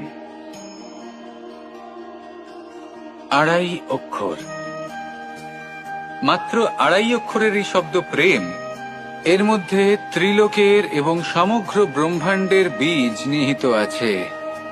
এমন কি আছে যা এই প্রেম করতে পারে না? যেখানে শক্তি এবং বিদ্যা প্রয়োগ করে আপনি কিছুই করতে পারবেন না, সেটাও প্রেম দ্বারা অর্জন করা সম্ভব। প্রেম চাইলে পাথরেও ফুল ফোটাতে পারে। প্রেম চাইলে ন্যাড়া পাহাড়ের বুক চিরে নদীপথ তৈরি করতে পারে। চাইলে নিরক্ষর ব্যক্তিকে সংসারের শ্রেষ্ঠ জ্ঞানী করে তুলতে পারে। শুধুমাত্র এই প্রেমের জন্য সবার দুষ্টু কানাই ঘনশ্যাম হয়ে উঠেছিল। শুধুমাত্র এই প্রেমের টানেই ত্রিলোকের স্বামী দ্বারকাধীশ নির্ধন সুদামার পদসেবাও করেছিলেন। এই প্রেম হলো সংসারের সবথেকে বড় শক্তি। এই সংসারের আধার হলো প্রেম। এমন কিচ্ছু নেই যা এই প্রেমের পক্ষে সম্ভব নয়। যেখানে বিদ্যা এবং শক্তি সাহায্য করতে পারে না, সেখানে এই প্রেম আপনাকে জয়ী করে দিতে পারে। তাহলে আসুন আর আমার সাথে ভালোবেসে বলুন, রাধা রাধা।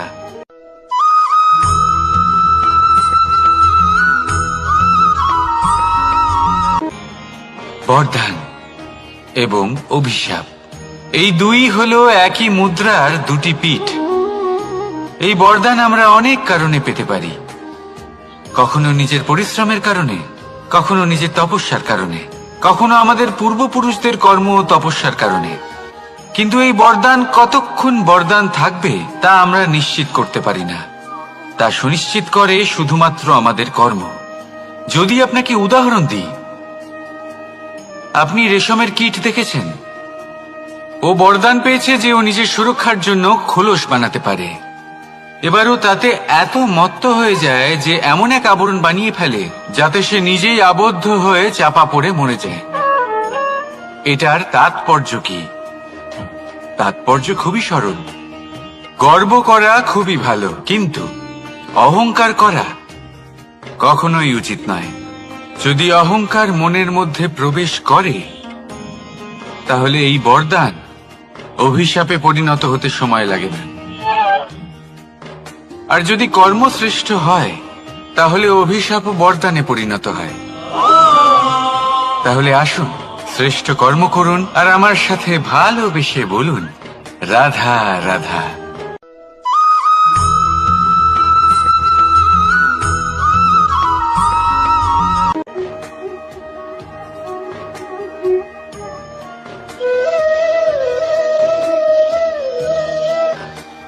কর্ম এবং ফল, দেখতে গেলে এই সমস্ত ব্রহ্মাণ্ড এই দুইয়ের মাঝেই স্থির হয়ে আছে।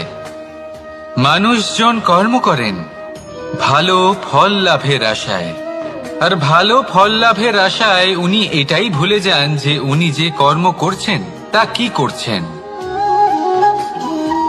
আমি বলেছিলাম কর্ম করুন ফলের চিন্তা না করে, কিন্তু কি কর্ম করছেন সেই বিষয়ে ভাবাটাও অত্যন্ত আবশ্যক। নয়তো অনেক সময় আমরা এমন কর্ম করে ফেলি যা না চাইতেও বিষে পরিণত হয়। যা হয়েছে দুঃশাসনের সাথে, দুর্যোধনের সাথে, গুরু দ্রোণের সাথে। একজনের মানসিকতা উচিত ছিল না, একজনের বিবেক উচিত ছিল না, আরেকজন যে পক্ষ নির্বাচন করেছিলেন সেই পক্ষ উচিত ছিল না। আর যা কিছু ওনাদের সাথে হলো, আপনার আমার আমাদের সকলের সাথে তা হতে পারে। আমি বলেছিলাম কর্ম করুন, ফলের চিন্তা করবেন না, কিন্তু এই কর্মের বিষয়ে বিচার করে দেখাটাও ততটাই আবশ্যক। দেখুন, কর্ম করার উচিত প্রক্রিয়া ফলের চিন্তা না করা, কিন্তু যদি আপনার কর্ম শুভ হয় তাহলে তার ফলও নিয়তি আপনাকেই দেবে। সর্বদা কর্ম করার সময় এটা ভাবুন যে আপনার এই কর্ম এই সংসারকে, এই সমাজকে, আপনার পরিবারকে, আপনার আশেপাশের মানুষজনকে কোন দিশায় নিয়ে যাবে।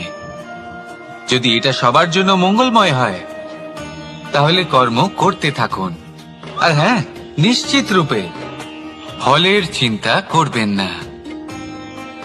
আসুন আমার সাথে ভালোবেসে বলুন, রাধা রাধা।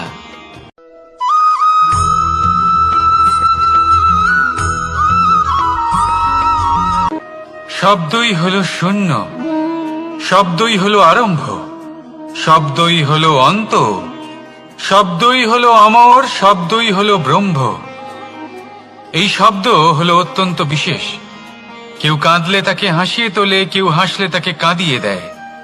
কারোর মনে উদ্দীপনা জাগিয়ে তুলতে পারে, আবার কারোর মনে কাঁটা হয়ে বিঁধে থাকতে পারে। একটা অত্যন্ত গুরুত্বপূর্ণ কথা, যা বোঝা অত্যন্ত আবশ্যক। আপনার মন, আপনার হৃদয়ে যতই শুদ্ধ হোক না কেন, যতই পবিত্র হোক না কেন, আপনার দৃষ্টিভঙ্গি যতই স্পষ্ট হোক না কেন, যদি আপনার কথা পবিত্র না হয়, যদি আপনার শব্দ শুদ্ধ না হয়, তাহলে তা আপনাকে আপনার কর্মফল ভোগ করতে বাধ্য করবেই। একটা সহজ উদাহরণ দিই। আপনার জীবনে এমন কেউ অবশ্যই থাকবেন যাকে আপনি পছন্দ করেন না, যিনি হয়তো অধর্মী মানুষ, যিনি হয়তো দুর্বুদ্ধি সম্পন্ন মানুষ, কিন্তু তার জন্য অপশব্দ প্রয়োগ করলে তার মধ্যে কোনো পরিবর্তন আসবে না, তার মানসিকতা বদলাবে না, শুধু মনে প্রতিশোধ স্পৃহা জেগে উঠবে, মনে হিংসা জাগবে, আর কিচ্ছু নয়। সেই জন্য নিজের শব্দকে নিয়ন্ত্রণ করুন, নিজের কথা সংযত করুন। শ্রেষ্ঠ থেকে শ্রেষ্ঠতর মানুষকেও সাবধানী হতে হয়, কারণ যদি এই শব্দের প্রয়োগ সঠিক না হয়, তাহলে আজীবন মানুষকে নির্বাক হয়ে থাকতে হতে পারে। তাহলে নিজের শব্দ নিয়ন্ত্রিত রাখুন, নিজের কথাকে শুভ করুন, এতে প্রেমবোধ জাগিয়ে তুলুন, আর সেই প্রেমবোধ নিয়েই বলুন, রাধা রাধা।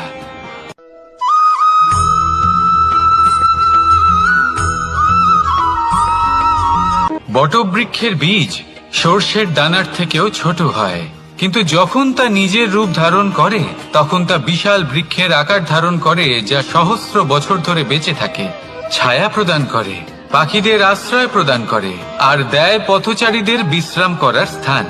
কেন? কারণ সেই ছোট বীজ তা মাটির ভেতরে গিয়ে নিজের খোলস ত্যাগ করে। অন্ধকারে থাকে সে, যতই আলো আসুক না কেন, যতই বর্ষা আসুক না কেন, সব সহ্য করে। আর তারপরে একটা চারা গাছ অঙ্কুরিত হয়, তারপর ধীর গতিতে একটা বিশাল বৃক্ষতে পরিণত হয়। দেখুন, জীবনে কঠিন সময় আসে, এই জন্য নয় যে আপনি হার মেনে নেবেন, এই জন্য আসে যাতে আপনি ভবিষ্যৎ নির্মাণের জন্য নিজেকে তৈরি করতে পারেন। যদি কঠিন সময়ে আপনি ওই বীজের মতো দৃঢ় হয়ে থাকতে পারেন, তাহলে আপনিও একদিন সেই বিশাল বৃক্ষের মতো নিজের অস্তিত্ব গড়ে তুলতে পারবেন, যা সহস্র বছর পর্যন্ত মনে রাখা হবে। আসুন আমার সাথে ভালোবেসে বলুন, রাধা রাধা।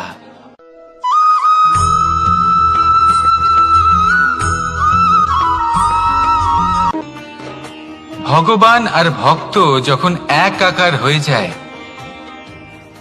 যখন ভক্ত তার ভগবানের প্রতি এবং নিজের জীবনের উদ্দেশ্যের প্রতি সম্পূর্ণরূপে সমর্পিত হয়, তখন জন্ম নেয় ভক্তি।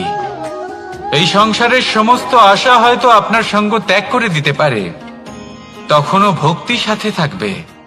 ভক্ত আর ভগবান যখন এক আকার হয়ে যায়, তাদের মধ্যে কোনো পার্থক্য থাকে না, তারা এক হয়ে যায়, এক ব্যক্তিত্ব, এক অস্তিত্ব। সেই জন্য কখনো জীবনে যে কোনো রূপেই, যে কোনো প্রকারেই, যে কোনো ঈশ্বরকে মান্য করুন, মনের মধ্যে শ্রদ্ধা ভাব জাগ্রত করুন, মনে ভক্তি ভাব জাগ্রত করুন। এই সমগ্র সংসারে সব কিছু আপনাকে ছেড়ে চলে গেলেও তখনও এই ভক্তি শুধুমাত্র আপনার উত্থান ঘটাবে। তাই মনে ভক্তি জাগ্রত করুন, আর আমার সাথে ভালোবেসে বলুন, রাধা রাধা।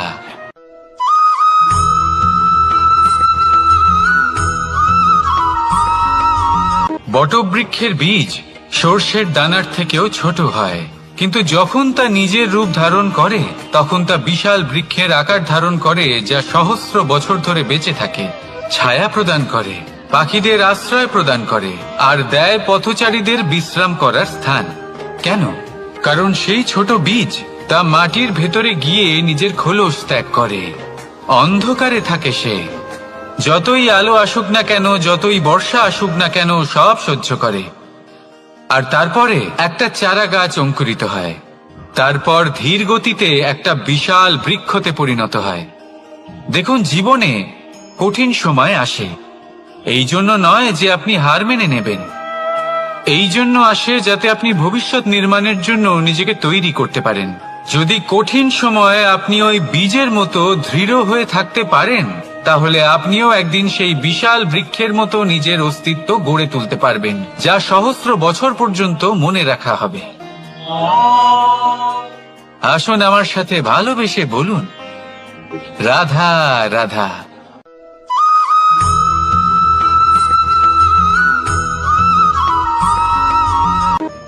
সাফল্য কে না চান? সাফল্য লাভ করার, শিখরে পৌঁছানোর আলাদাই একটা আনন্দ রয়েছে। আর আপনজনদেরও কে না চান? প্রত্যেক মানুষ চান যেন জীবনে তার কোনো আপনজন থাকে, যারা সবসময় তাদের সাথে থাকবে। কারণ আপনজনের সাথেই তো সাফল্যের আনন্দ সব থেকে বেশি পাওয়া যায়। কিন্তু আসলে কি হয়, অনেক সময় সাফল্যের খোঁজে সেই পথে চলতে চলতে আমরা আপনদের থেকে দূরে চলে যাই। না চাইতেও দূরে চলে যেতে হয়, ওনাদের সাথে সময় কাটাতে পারি না। আর আমরা ভুলে যাই যে সাফল্যের আসল আনন্দ আপনজনদের সাথেই পাওয়া যায়। সফল হওয়ার পরে আপনদের সাথে দেখা হলে তাদের চোখে আমাদের জন্য যে আবেগ থাকে, যে সম্মান, যে প্রেম থাকে, সেটাই হলো আসল পুরস্কার। আমরা সেই কথা ভুলে যাই এবং একা হয়ে পড়ি। বেশিরভাগ সময় এটাই হয়। বেশিরভাগ সময় সফল মানুষগুলি একা হয়ে যান। এবার আপনি কি চান? আপনি অসফল হয়ে দিনগুলি একাকিত্বে কাটাতে চান, নাকি সফল হয়ে আপনজনদের সাথে আনন্দে থাকতে চান? সেই সিদ্ধান্ত আপনার। সাফল্যের পেছনে ছুটুন, নিজেকে উজাড় করে দিন, কিন্তু আপনজনদের সঙ্গ ত্যাগ করবেন না। সেই আপনজন যারা আপনার সাফল্যের জন্য দায়ী, সেই আপনজন যিনি আপনার সাফল্যে আনন্দ পান, সুখ লাভ করেন, তাদের কখনো ত্যাগ করবেন না। আসুন আমার সাথে ভালোবেসে বলুন, রাধা রাধা।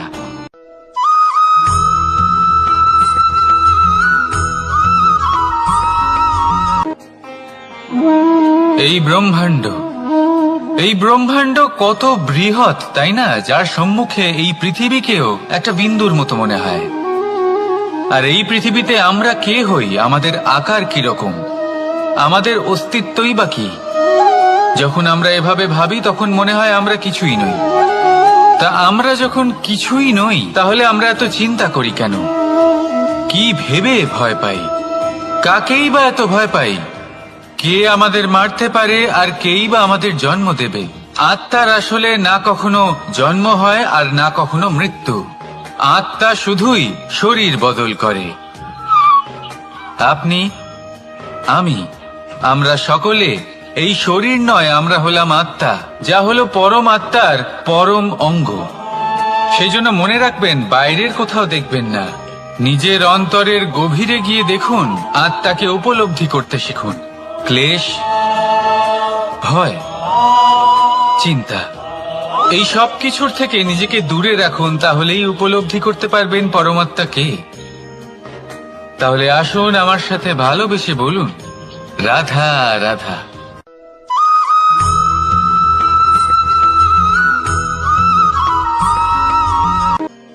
মানুষ আর ধন, এই দুইয়ের মধ্যে সম্পর্ক খুব ঘনিষ্ঠ। ধন হলো সেই শক্তি যার ব্যবহার মানুষ করে থাকে সাংসারিক বস্তু ক্রয় করার জন্য, নিজের জীবন যাপন করার জন্য। আর মানুষ হলো সেই শক্তি যারা ধনকে গুরুত্বপূর্ণ করে তোলেন। এবার একটা কথা বলি, ব্যবহার করা উচিত ধনকে আর ভালোবাসা উচিত মানুষকে। এটা বেশিরভাগ মানুষই বোঝেন না। মানুষ এখানেই সব থেকে বড় ভুল করে বসেন। তারা ভালোবাসেন ধনকে আর ব্যবহার করেন মানুষকে। এ হলো অনুচিত। দেখুন, আপনি একটা সূচের দ্বারা যুদ্ধ করতে পারবেন না, আর কোনো তলোয়ার দ্বারা বস্ত্র সেলাই করতে পারবেন না, তাই না? কোনটা কিসের জন্য হয় সেটা বোঝা অত্যন্ত জরুরি। আপনিও সঠিক দিকে অগ্রসর হন। মানুষকে ভালোবাসুন আর ধনকে ব্যবহার করুন। যদি আপনি মানুষকে ব্যবহার করেন, তাহলে আপনি ভালোবেসে ফেলবেন ধনকে। আর এই ভালোবাসা ধীরে ধীরে পরিণত হবে লোভে। আর ধীরে ধীরে এটা আপনাকে বিনাশ করে দেবে। তাহলে সমস্ত মানুষকে ভালোবাসুন আর এইভাবে ভালোবেসে বলুন, রাধা রাধা।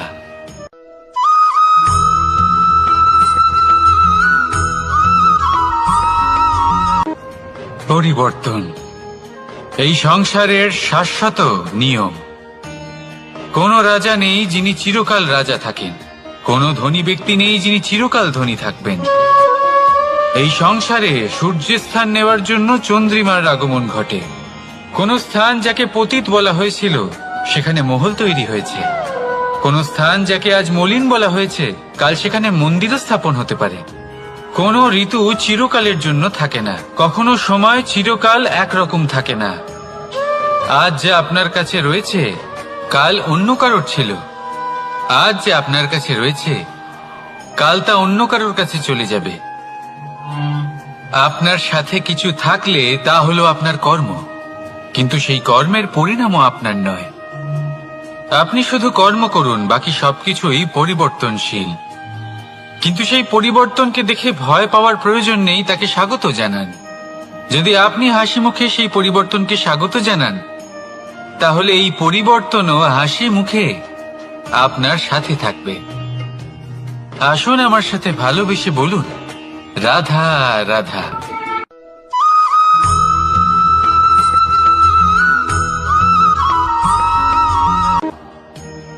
বল, শক্তি, পরাক্রম এই সংসারের বিকাশের মূল। কিন্তু কখনো ভেবেছেন যে প্রকৃতি আমাদের এই বল, শক্তি, পরাক্রম কেন দিয়েছেন?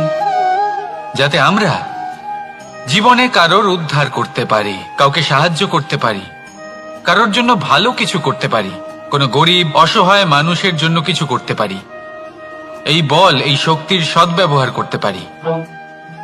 কখনো দেখেছেন এমন মানুষ যার কাছে অসীম শক্তি আছে কিন্তু তার সাথেই অসম্ভব অহংকারও রয়েছে, যিনি নিজেকে সর্বশ্রেষ্ঠ বলে মনে করেন, খারাপ কাজও করেন। আপনি দেখবেন প্রকৃতি এবং মানুষ তাকে ভাঙতে সর্বদা চেষ্টা করেন।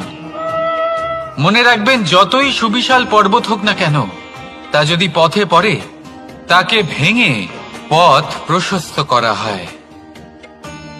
যদি আপনার কাছে বল থাকে, শক্তি থাকে, পরাক্রম থাকে, তাহলে তার সদ্ব্যবহার করুন, কাউকে সাহায্য করুন, কাউকে রক্ষা করুন। যদি আপনি আপনার শক্তির দুর্ব্যবহার করেন, তাহলে মনে রাখবেন আপনি নিজের বিনাশ নিজেই আমন্ত্রণ করছেন। এবার বল অর্জন করার পরে, শক্তি অর্জন করার পরে আপনি নিজেকে বিনাশ করতে চান নাকি এই সংসারের উদ্ধার করতে চান? সিদ্ধান্ত আপনার। রাধা রাধা।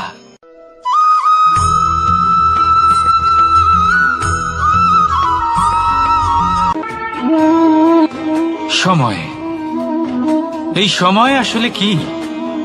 এই সময় একটা সরল রেখা তো কখনোই নয়।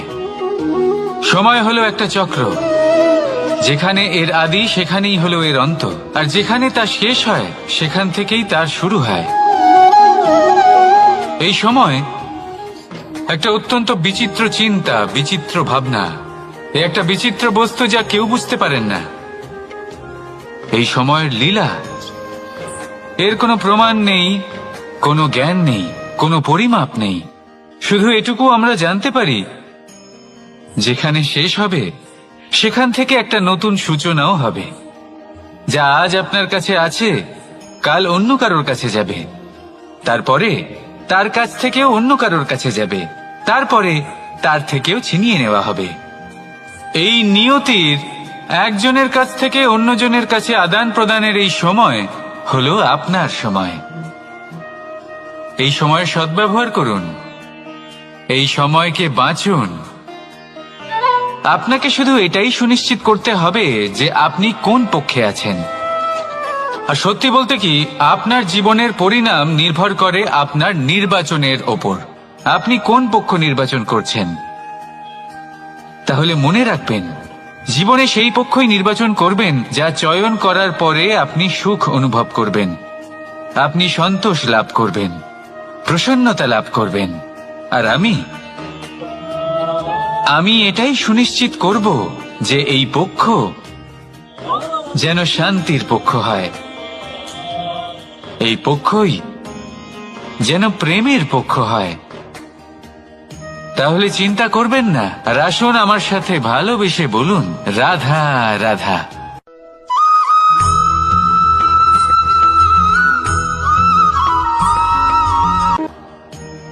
বল, শক্তি, পরাক্রম এই সংসারের বিকাশের মূল। কিন্তু কখনো ভেবেছেন যে প্রকৃতি আমাদের এই বল, শক্তি, পরাক্রম কেন দিয়েছেন? যাতে আমরা জীবনে কারোর উদ্ধার করতে পারি, কাউকে সাহায্য করতে পারি, কারোর জন্য ভালো কিছু করতে পারি, কোনো গরিব অসহায় মানুষের জন্য কিছু করতে পারি, এই বল, এই শক্তির সদ্ব্যবহার করতে পারি। কখনো দেখেছেন এমন মানুষ যার কাছে অসীম শক্তি আছে কিন্তু তার সাথেই অসম্ভব অহংকারও রয়েছে, যিনি নিজেকে সর্বশ্রেষ্ঠ বলে মনে করেন, খারাপ কাজও করেন। আপনি দেখবেন প্রকৃতি এবং মানুষ তাকে ভাঙতে সর্বদা চেষ্টা করেন। মনে রাখবেন, যতই সুবিশাল পর্বত হোক না কেন, তা যদি পথে পড়ে তাকে ভেঙে পথ প্রশস্ত করা হয়।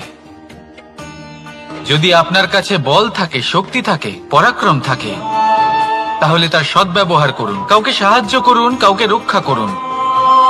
যদি আপনি আপনার শক্তির দুর্ব্যবহার করেন, তাহলে মনে রাখবেন আপনি নিজের বিনাশ নিজেই আমন্ত্রণ করছেন। এবার বল অর্জন করার পরে, শক্তি অর্জন করার পরে আপনি নিজেকে বিনাশ করতে চান নাকি এই সংসারের উদ্ধার করতে চান, সিদ্ধান্ত আপনার। রাধা রাধা।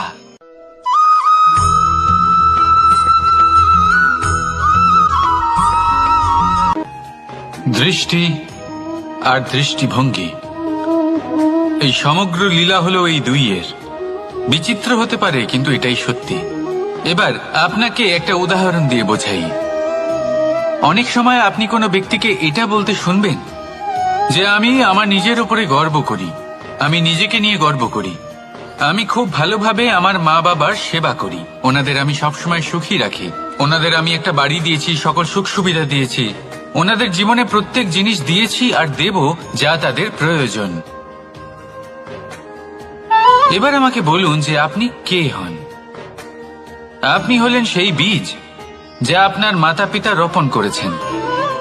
আপনার মা বাবাই আপনাকে এই সংসারে জন্ম দিয়েছেন। এবার এইসব কথার কি তাৎপর্য? এই হলো সেই ব্যক্তির দৃষ্টিভঙ্গি। এবার দেখা যাক এই প্রকৃতি আমাদের কি শেখায়। কখনো কোনো গাছকে দেখবেন, যখন সেই গাছে ফল আসে, সে মালিকে এটা বলে না যে দেখো আমি তোমাকে ফল খেতে দিচ্ছি। সেই বৃক্ষ এটা বলে না যে দেখো আমি তোমায় আহার করতে দিচ্ছি, কারণ ও জানে যে এটা হলো সেই মালির পরিশ্রম, এটা হলো তারই কর্মের ফল আর এটা তারই পাওয়া উচিত। সে বলে যে তোমার জিনিস তোমাকেই অর্পণ করলাম, এ আমার জিনিস নয়। ও জানে সেই মালির গুরুত্ব আসলে কি, এটা হলো তার দৃষ্টিভঙ্গি। সেই জন্য আপনি জীবনে কোন ব্যক্তির মধ্যে, কোন পশু পাখির মধ্যে, কোন প্রাণীর মধ্যে, কোন পরিস্থিতিতে, কোন আবেগের মুহূর্তে কি দেখতে পাচ্ছেন, সেটা আপনার দৃষ্টিভঙ্গির উপরে নির্ভর করছে। তাই নিজের মনে ধনাত্মক ভাব জাগ্রত করুন, শুভ চিন্তা নিয়ে আসুন। এই ভাবনাই সত্য হয়ে সামনে আসবে।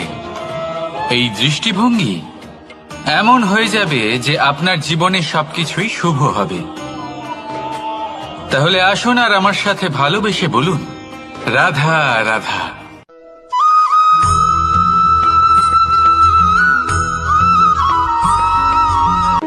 আপনি কি কখনো জলকে নিজের মুঠোতে ধরে রাখার চেষ্টা করেছেন? চলুন আজ করা যাক।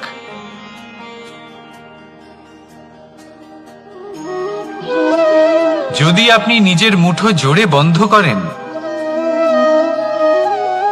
জল ধরে রাখতে পারবেন না। যদি আপনি তাকে এমনি বইতে দেন, তাহলে ও নিজের পথ নিজেই করে নেবে আর আপনার হাতেও থেকে যাবে।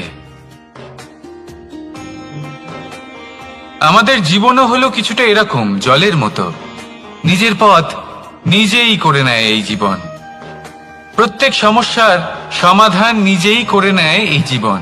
তাই জীবনে যখন কোনো পরিস্থিতি আমাদের প্রতিকূল হয়ে থাকে, কিছুই হয়তো আমরা বুঝতে পারছি না, কিছুই যখন বসে থাকে না, তখন আমরা হতাশ হয়ে পড়ি, নিরাশ হয়ে পড়ি। আর এটাই করা উচিত নয়। শান্ত মনে দেখতে হবে যে এই জীবনে আসলে কি ঘটে চলেছে। কষ্ট সবাই ভোগ করেন। কষ্ট পেলে কেউ রেগে যান, রেগে গিয়ে পরাক্রম দেখান। এটাই তো করা উচিত নয়। শান্ত মনে সেটাই করতে হবে যা জীবন আমাদের শেখাতে চাইছে। জীবন আমাদের সব শিখিয়ে দেবে, শুধু মনে রাখবেন কখন প্রয়াস করতে হবে আর কখন আমাদের প্রতীক্ষা করতে হবে, সেটা আগে আপনাকে বুঝতে হবে। তাহলে আসুন আমার সাথে ভালোবেসে বলুন, রাধা রাধা।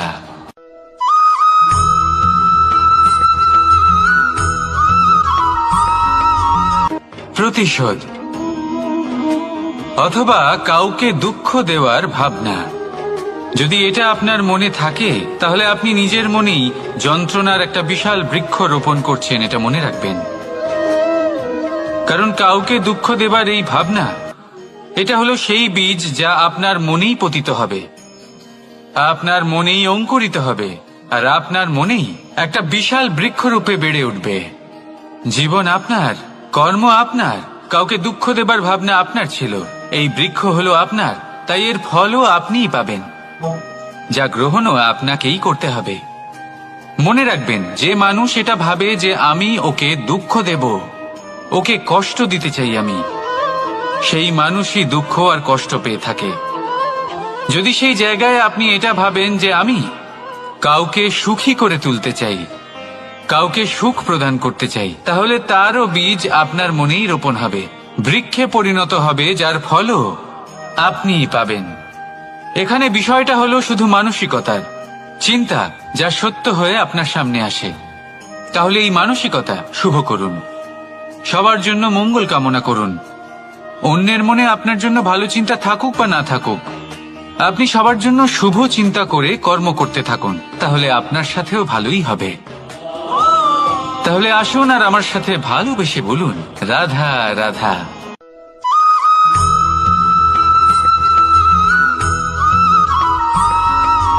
বাজ পাখিকে পক্ষীরাজ বলা হয়। বাজের আয়ু হলো মোটামুটি 70 বছর। এবার 40 বছর হতে হতেই ওদের পালক লম্বা এবং ভঙ্গুর হয়ে যেতে থাকে, ঠোঁট বেঁকে যায়, ডানা ভারী হয়ে যায়, অর্থাৎ আগের মতো উড়তে পারে না, সেই শক্তি থাকে না। এবার সেই বাজ কি করবে? বাজ সব থেকে কঠিন নির্বাচন করে, নির্বাচন নিজের পুনর্স্থাপনার। সর্বপ্রথম একটা বিশাল পর্বতে যায়, একান্তে নিজের এক বাসস্থান তৈরি করে, আর তারপরে পাথরের সাথে নিজের ঠোঁট বারবার আঘাত করতে করতে সেই ঠোঁট ভেঙে ফেলে। তারপরে সে অপেক্ষা করে সেই ঠোঁট পুনর্নির্মাণ হওয়ার। তারপর সেটাই করে নিজের পালকের সাথে। তারপরে নিজের ডানা থেকে এক এক করে ভারী পালকগুলো ছিঁড়ে ফেলে দেয়। আর তারপর 150 দিনের এই যন্ত্রণা সহ্য করার পরে ও ফিরে পায় নিজের ওড়বার অনন্য ক্ষমতা, সেই শক্তি। আর তারপরে ও জীবনের পরবর্তী 30 বছর বাঁচে। কি বুঝলেন আপনি? যদি ইচ্ছে শক্তি থাকে, তাহলে একজন দুর্বলও শক্তিশালী হতে পারে। আপনিও এটাই করুন, নিজের অতীতের যন্ত্রণার বোঝাগুলিকে ত্যাগ করুন, আর কল্পনার খোলা আকাশে উন্মুক্ত হয়ে উড়ে বেড়ান। নিজের পুনর্স্থাপনা করুন, তবেই সর্বশ্রেষ্ঠ হতে পারবেন। আর মনে রাখবেন, এই ছোট ছোট পদক্ষেপই বড় বড় শিখরে পৌঁছে দিতে পারে।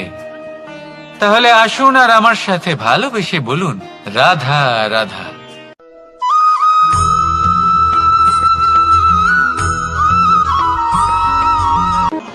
সুখ আর অভিজ্ঞতা, এই দুই জীবনে একসাথে কখনোই আসে না। মনে রাখবেন, যেখানে সুখ থাকে সেখানে অভিজ্ঞতা থাকে না, আর যখন এই সুখ আমাদের জীবন থেকে দূরে চলে যায়, তখন আমাদের জীবনে আসে এই অভিজ্ঞতা, পরমাত্মা, প্রকৃতি, নিয়তি। এই অভিজ্ঞতাকে আমাদের জীবনে পাঠান যাতে আমরা একটা অত্যন্ত গুরুত্বপূর্ণ শিক্ষা, একটা জ্ঞান প্রাপ্ত করতে পারি। এই অভিজ্ঞতা আমাদের শেখায় যে অতীতে এমন কি হয়েছিল যা আমাদের করা উচিত হয়নি। আমাদের শেখায় ভবিষ্যতে এমন কি আছে যা আমাদের করা উচিত আর কি করা উচিত নয়। দেখতে গেলে এই অভিজ্ঞতা আমাদের সেই শিক্ষা দেয় যার জন্য আমরা সুখের দিকে উচিতভাবে অগ্রসর হতে পারি। সেই জন্য জীবনে যখনই দুঃখ আসবে, দুঃখের এই সময় আসবে, তখন হতাশ হবেন না। বোঝার চেষ্টা করুন এই পরিস্থিতি কেন এসেছে, কি শিক্ষা দিতে এসেছে। যদি আপনি সেই জ্ঞান লাভ করেন, সুখের পথে অগ্রসর হন, তাও উচিত রূপে, তাহলে এই অভিজ্ঞতার উদ্দেশ্য পূরণ হয়ে যায়। তাহলে আসুন আর আমার সাথে ভালোবেসে বলুন, রাধা রাধা।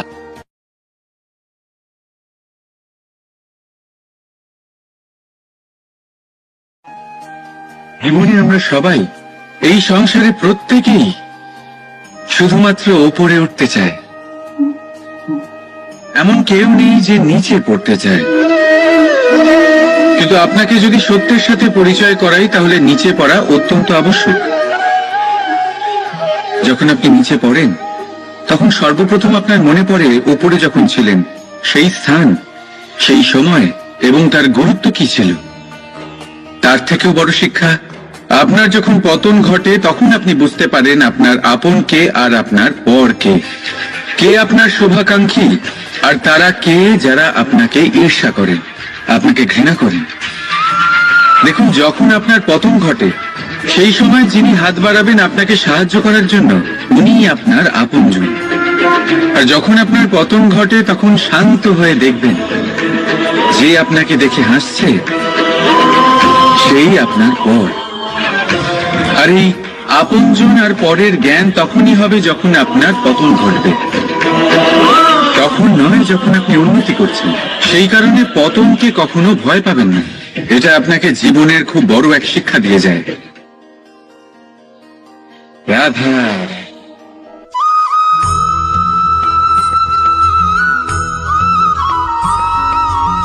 ধর্ম।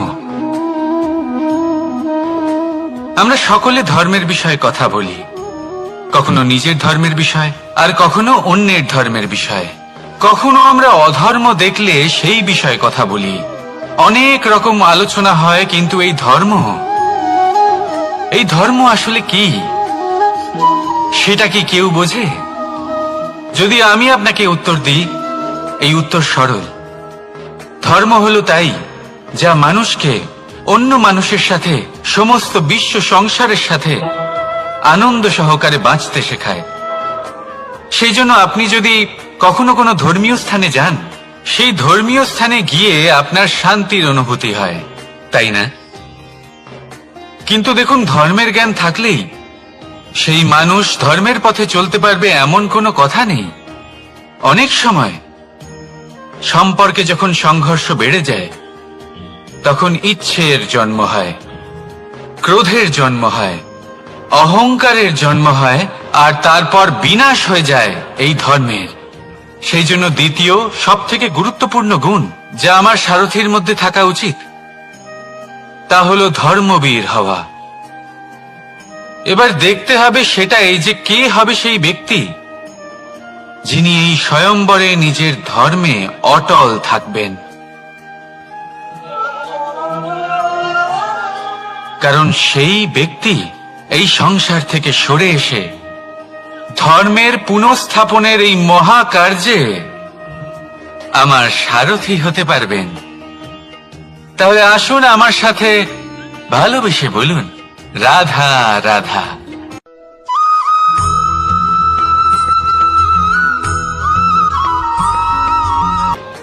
প্রেম এই সংসারে এসেছিল এই সংসারকে প্রেমের শিক্ষা দেওয়ার জন্য, এই জীবনের সুখের অনুভূতি আসলে কি তা শেখানোর জন্য।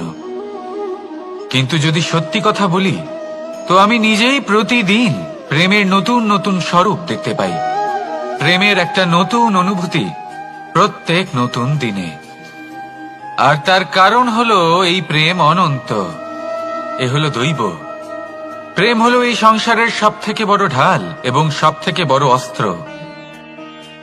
এই প্রেম ছাড়া না কোনো ন্যায় হয় আর না কোনো শাস্ত্র, না জীবন আছে আর না অন্ত।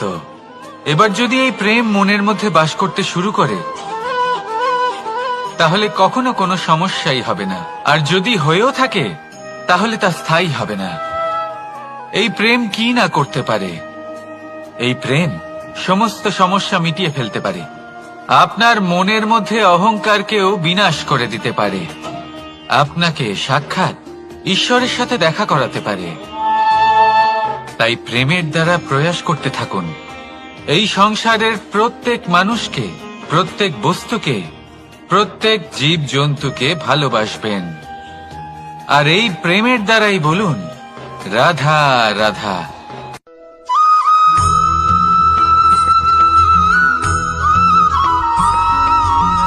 আপনি ওই কথাটা নিশ্চয়ই শুনেছেন, যখন ভগবান একটা দরজা বন্ধ করেন তখন অন্যদিকে অনেক দরজা খুলে দেন।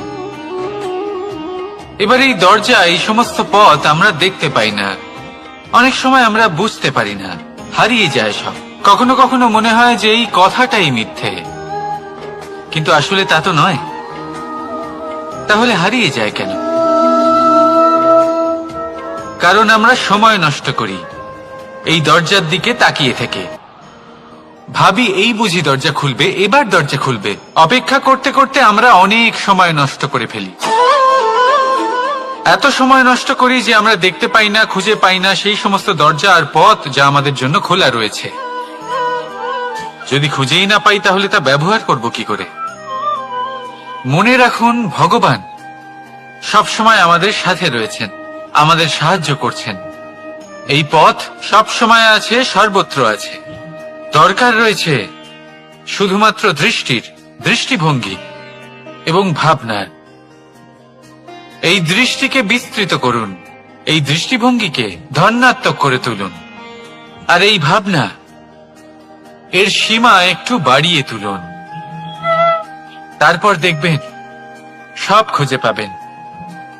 আসলে কি, এই যে ঈশ্বর, এই যে পরমাত্মা, তা আমাদের সাথে রয়েছে, আমাদের মনের মধ্যে রয়েছে। যিনি তাকে মন থেকে চাইবেন তিনি তাকে মনের মধ্যে অবশ্যই খুঁজে পাবেন। যদি উনি মন থেকে চান পথ খুঁজে পেতে, তাহলে তিনি অবশ্যই পথ খুঁজে পাবেন। তাহলে আসুন আমার সাথে ভালোবেসে বলুন, রাধা রাধা।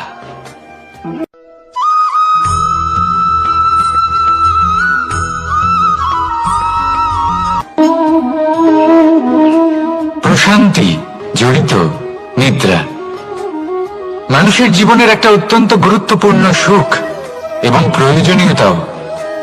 দেখতে গেলে এই সংসারের প্রত্যেক পশু পাখি, প্রত্যেক জীব অবশ্যই নিদ্রা প্রাপ্ত করেন, কিন্তু মানুষ, যার মধ্যে বিচার বিবেচনা করার শক্তি অন্যদের থেকে অনেক বেশি, তার কিন্তু ঘুমের কিছু সমস্যা অবশ্যই হয়। কি বলেন? তাই তো। এবার এর কারণ কি?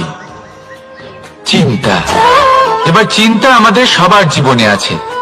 আমরা সকলে জানি যে চিন্তা কখনো আমাদের সাহায্য করে না, তাও আমাদের জীবনে আছে। কেন? চিন্তার মাধ্যমে কি কখনো কোনো সমস্যার সমাধান হয়েছে? অর্থের চিন্তা করলে কি অর্থ লাভ হয়? ভবিষ্যতের চিন্তা করলে কি ভবিষ্যৎ ঠিক হয়ে যায়? স্বাস্থ্যের চিন্তা করলে কি স্বাস্থ্য নিজে থেকেই ঠিক হয়? হয় না। তাহলে এই সব কিছু থেকে আমাদের একটা ছোট্ট শিক্ষা অবশ্যই লাভ করা উচিত। আপনিও আপনার কাঁধ থেকে চিন্তার এই বোঝা নামিয়ে ফেলুন। আর ইচ্ছে, এই সব ইচ্ছে একত্রিত হয়ে আমাদের মনে চিন্তা উৎপন্ন করে। তাই এই চিন্তাগুলিকে ত্যাগ করুন। প্রকৃতির প্রেমের উপর বিশ্বাস রাখুন। মনে রাখবেন, যিনি চিন্তা মুক্ত হবেন তিনি চিতা মুক্ত হবেন। সুখের নিদ্রা প্রাপ্ত করুন, আর নিদ্রায় যাবার আগে আমার সাথে ভালোবেসে বলুন, রাধা রাধা।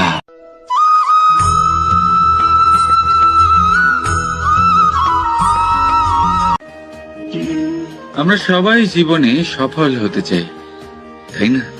প্রত্যেকের জীবনে ব্যক্তিগত একটা লক্ষ্য আছে, আর প্রত্যেকের জীবনে তাদের লক্ষ্যে পৌঁছানোর আলাদা আলাদা যাত্রা আছে।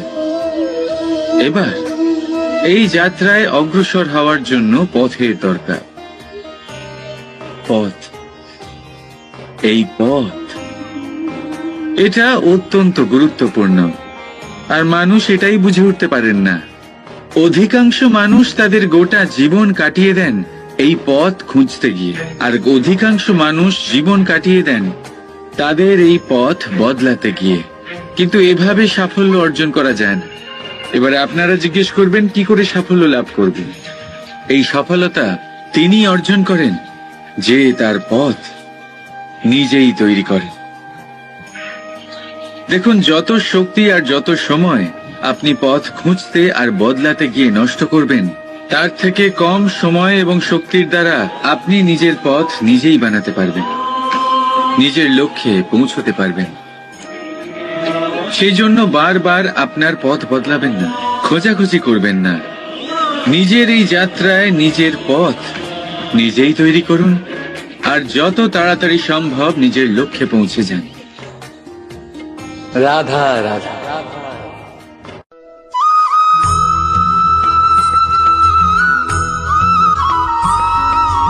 আর নিদ্রায় যাবার আগে আমার সাথে ভালোবেসে বলুন, রাধা রাধা। মহাদেব, সেই দেবতা যিনি মহান, যাকে দেবতাদের দেবতা বলা হয়, যিনি হলেন আমার আরাধ্য।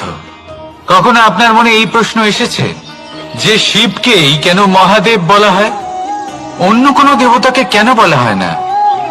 সেই কারণ মহাদেবের মধ্যে, ওনার মধ্যে এমন এক বিশেষ গুণ রয়েছে যা অন্য কারণ নেই। তা হলো নিঃস্বার্থ হয়ে মানুষের সেবা করা। যদি প্রয়োজন পড়ে, যদি সৃষ্টির পথে বিনাশের কালো মেঘ ছেয়ে থাকে, তখন নিজের প্রাণের চিন্তা না করে হলাহল পান করার জন্য প্রস্তুত থাকেন মহাদেব। আর এই অদ্বিতীয় ত্যাগের জন্যই শিবকে মহাদেব বলে ডাকা হয়। এবার যদি কোনো মানুষও নিঃস্বার্থ ভাবনার দ্বারা নিজেকে অর্পণ করে দেয় এই জগতের কল্যাণের জন্য, মানুষের সেবার জন্য, তাহলে তিনিও মহাপুরুষ, মহামানব হতে পারেন। যদি কেউ অভুক্ত থাকেন, তাহলে নিজের থালা থেকে অর্ধেক খাবার তাকে দিয়ে দিন। যদি কেউ অসুস্থ হন, তাহলে তাকে সেবা করার, চিকিৎসা করার চেষ্টা করুন। এই জীবন শুধু নিজের জন্য নয়, অন্যদের প্রতি, সমস্ত সংসারের প্রতি উৎসর্গ করুন। যদি এইসব মানুষ শিখে যান, তাহলে তিনি মহাদেবের পথে অগ্রসর হতে পারেন। যদি মানুষ নিঃস্বার্থ ভাবনার দ্বারা এই সংসারের সেবা করতে শিখে যান, তাহলে তিনি নিশ্চিত রূপে মহামানব অবশ্যই হতে পারবেন। আসুন আমার সাথে ভালোবেসে বলুন, রাধা রাধা।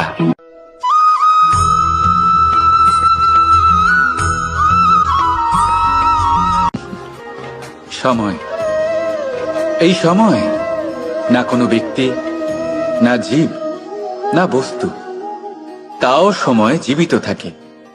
এই সময়ে না জল, না অগ্নি, আর না বায়ু, কিন্তু তাও আমাদের জীবনের আধার। এই সময় দেখতে গেলে মানুষ এই সময়ের হাতের খেলনা। কখনো আমাদের সময় ভালো হয়, আবার কখনো খারাপ। কেউ সময় আসার প্রতীক্ষা করে, আবার কেউ সময় যাওয়ার প্রতীক্ষা করে, কিন্তু এই সময় কারোর হাতে ধরা দেয় না। এই সময় যা কেউ দেখতে পায় না, এটা সবাইকে সবকিছু দেখিয়ে যায়। দেখিয়ে যায় যে আপনকে আর পরকে, আমাদের শুভাকাঙ্ক্ষীকে আর ক্ষতিকে চায়, আমাদের মিত্রকে আর আমাদের শত্রুকে। এই সময় আপনাকে দেখায় যে আপনি কতটা শক্তিশালী, সেই সময় আপনাকে দেখিয়ে যাবে আপনি কতটা দুর্বল। এই সময় সব কিছু দেখিয়ে যায়। তাই এই সময় যা এতটা শক্তিশালী, তা আমরা নষ্ট কেন করি? ভেবে দেখুন। এবারে উঠুন আর এই সময়ের সম্পূর্ণ ব্যবহার করুন, এই সময়ের সদ্ব্যবহার করুন। কারণ এই সময়কে ব্যবহার করাটাই আপনার হাতে রয়েছে, আর কিচ্ছু না। আর এই সময় একবার বয়ে গেলে তখন যাই করুন না কেন কখনো ফেরত আসবে না। সময়ের সদ্ব্যবহার করুন আর সবার মধ্যে আনন্দ ছড়ান। আর আসুন আমার সাথে ভালোবেসে বলুন, রাধা রাধা।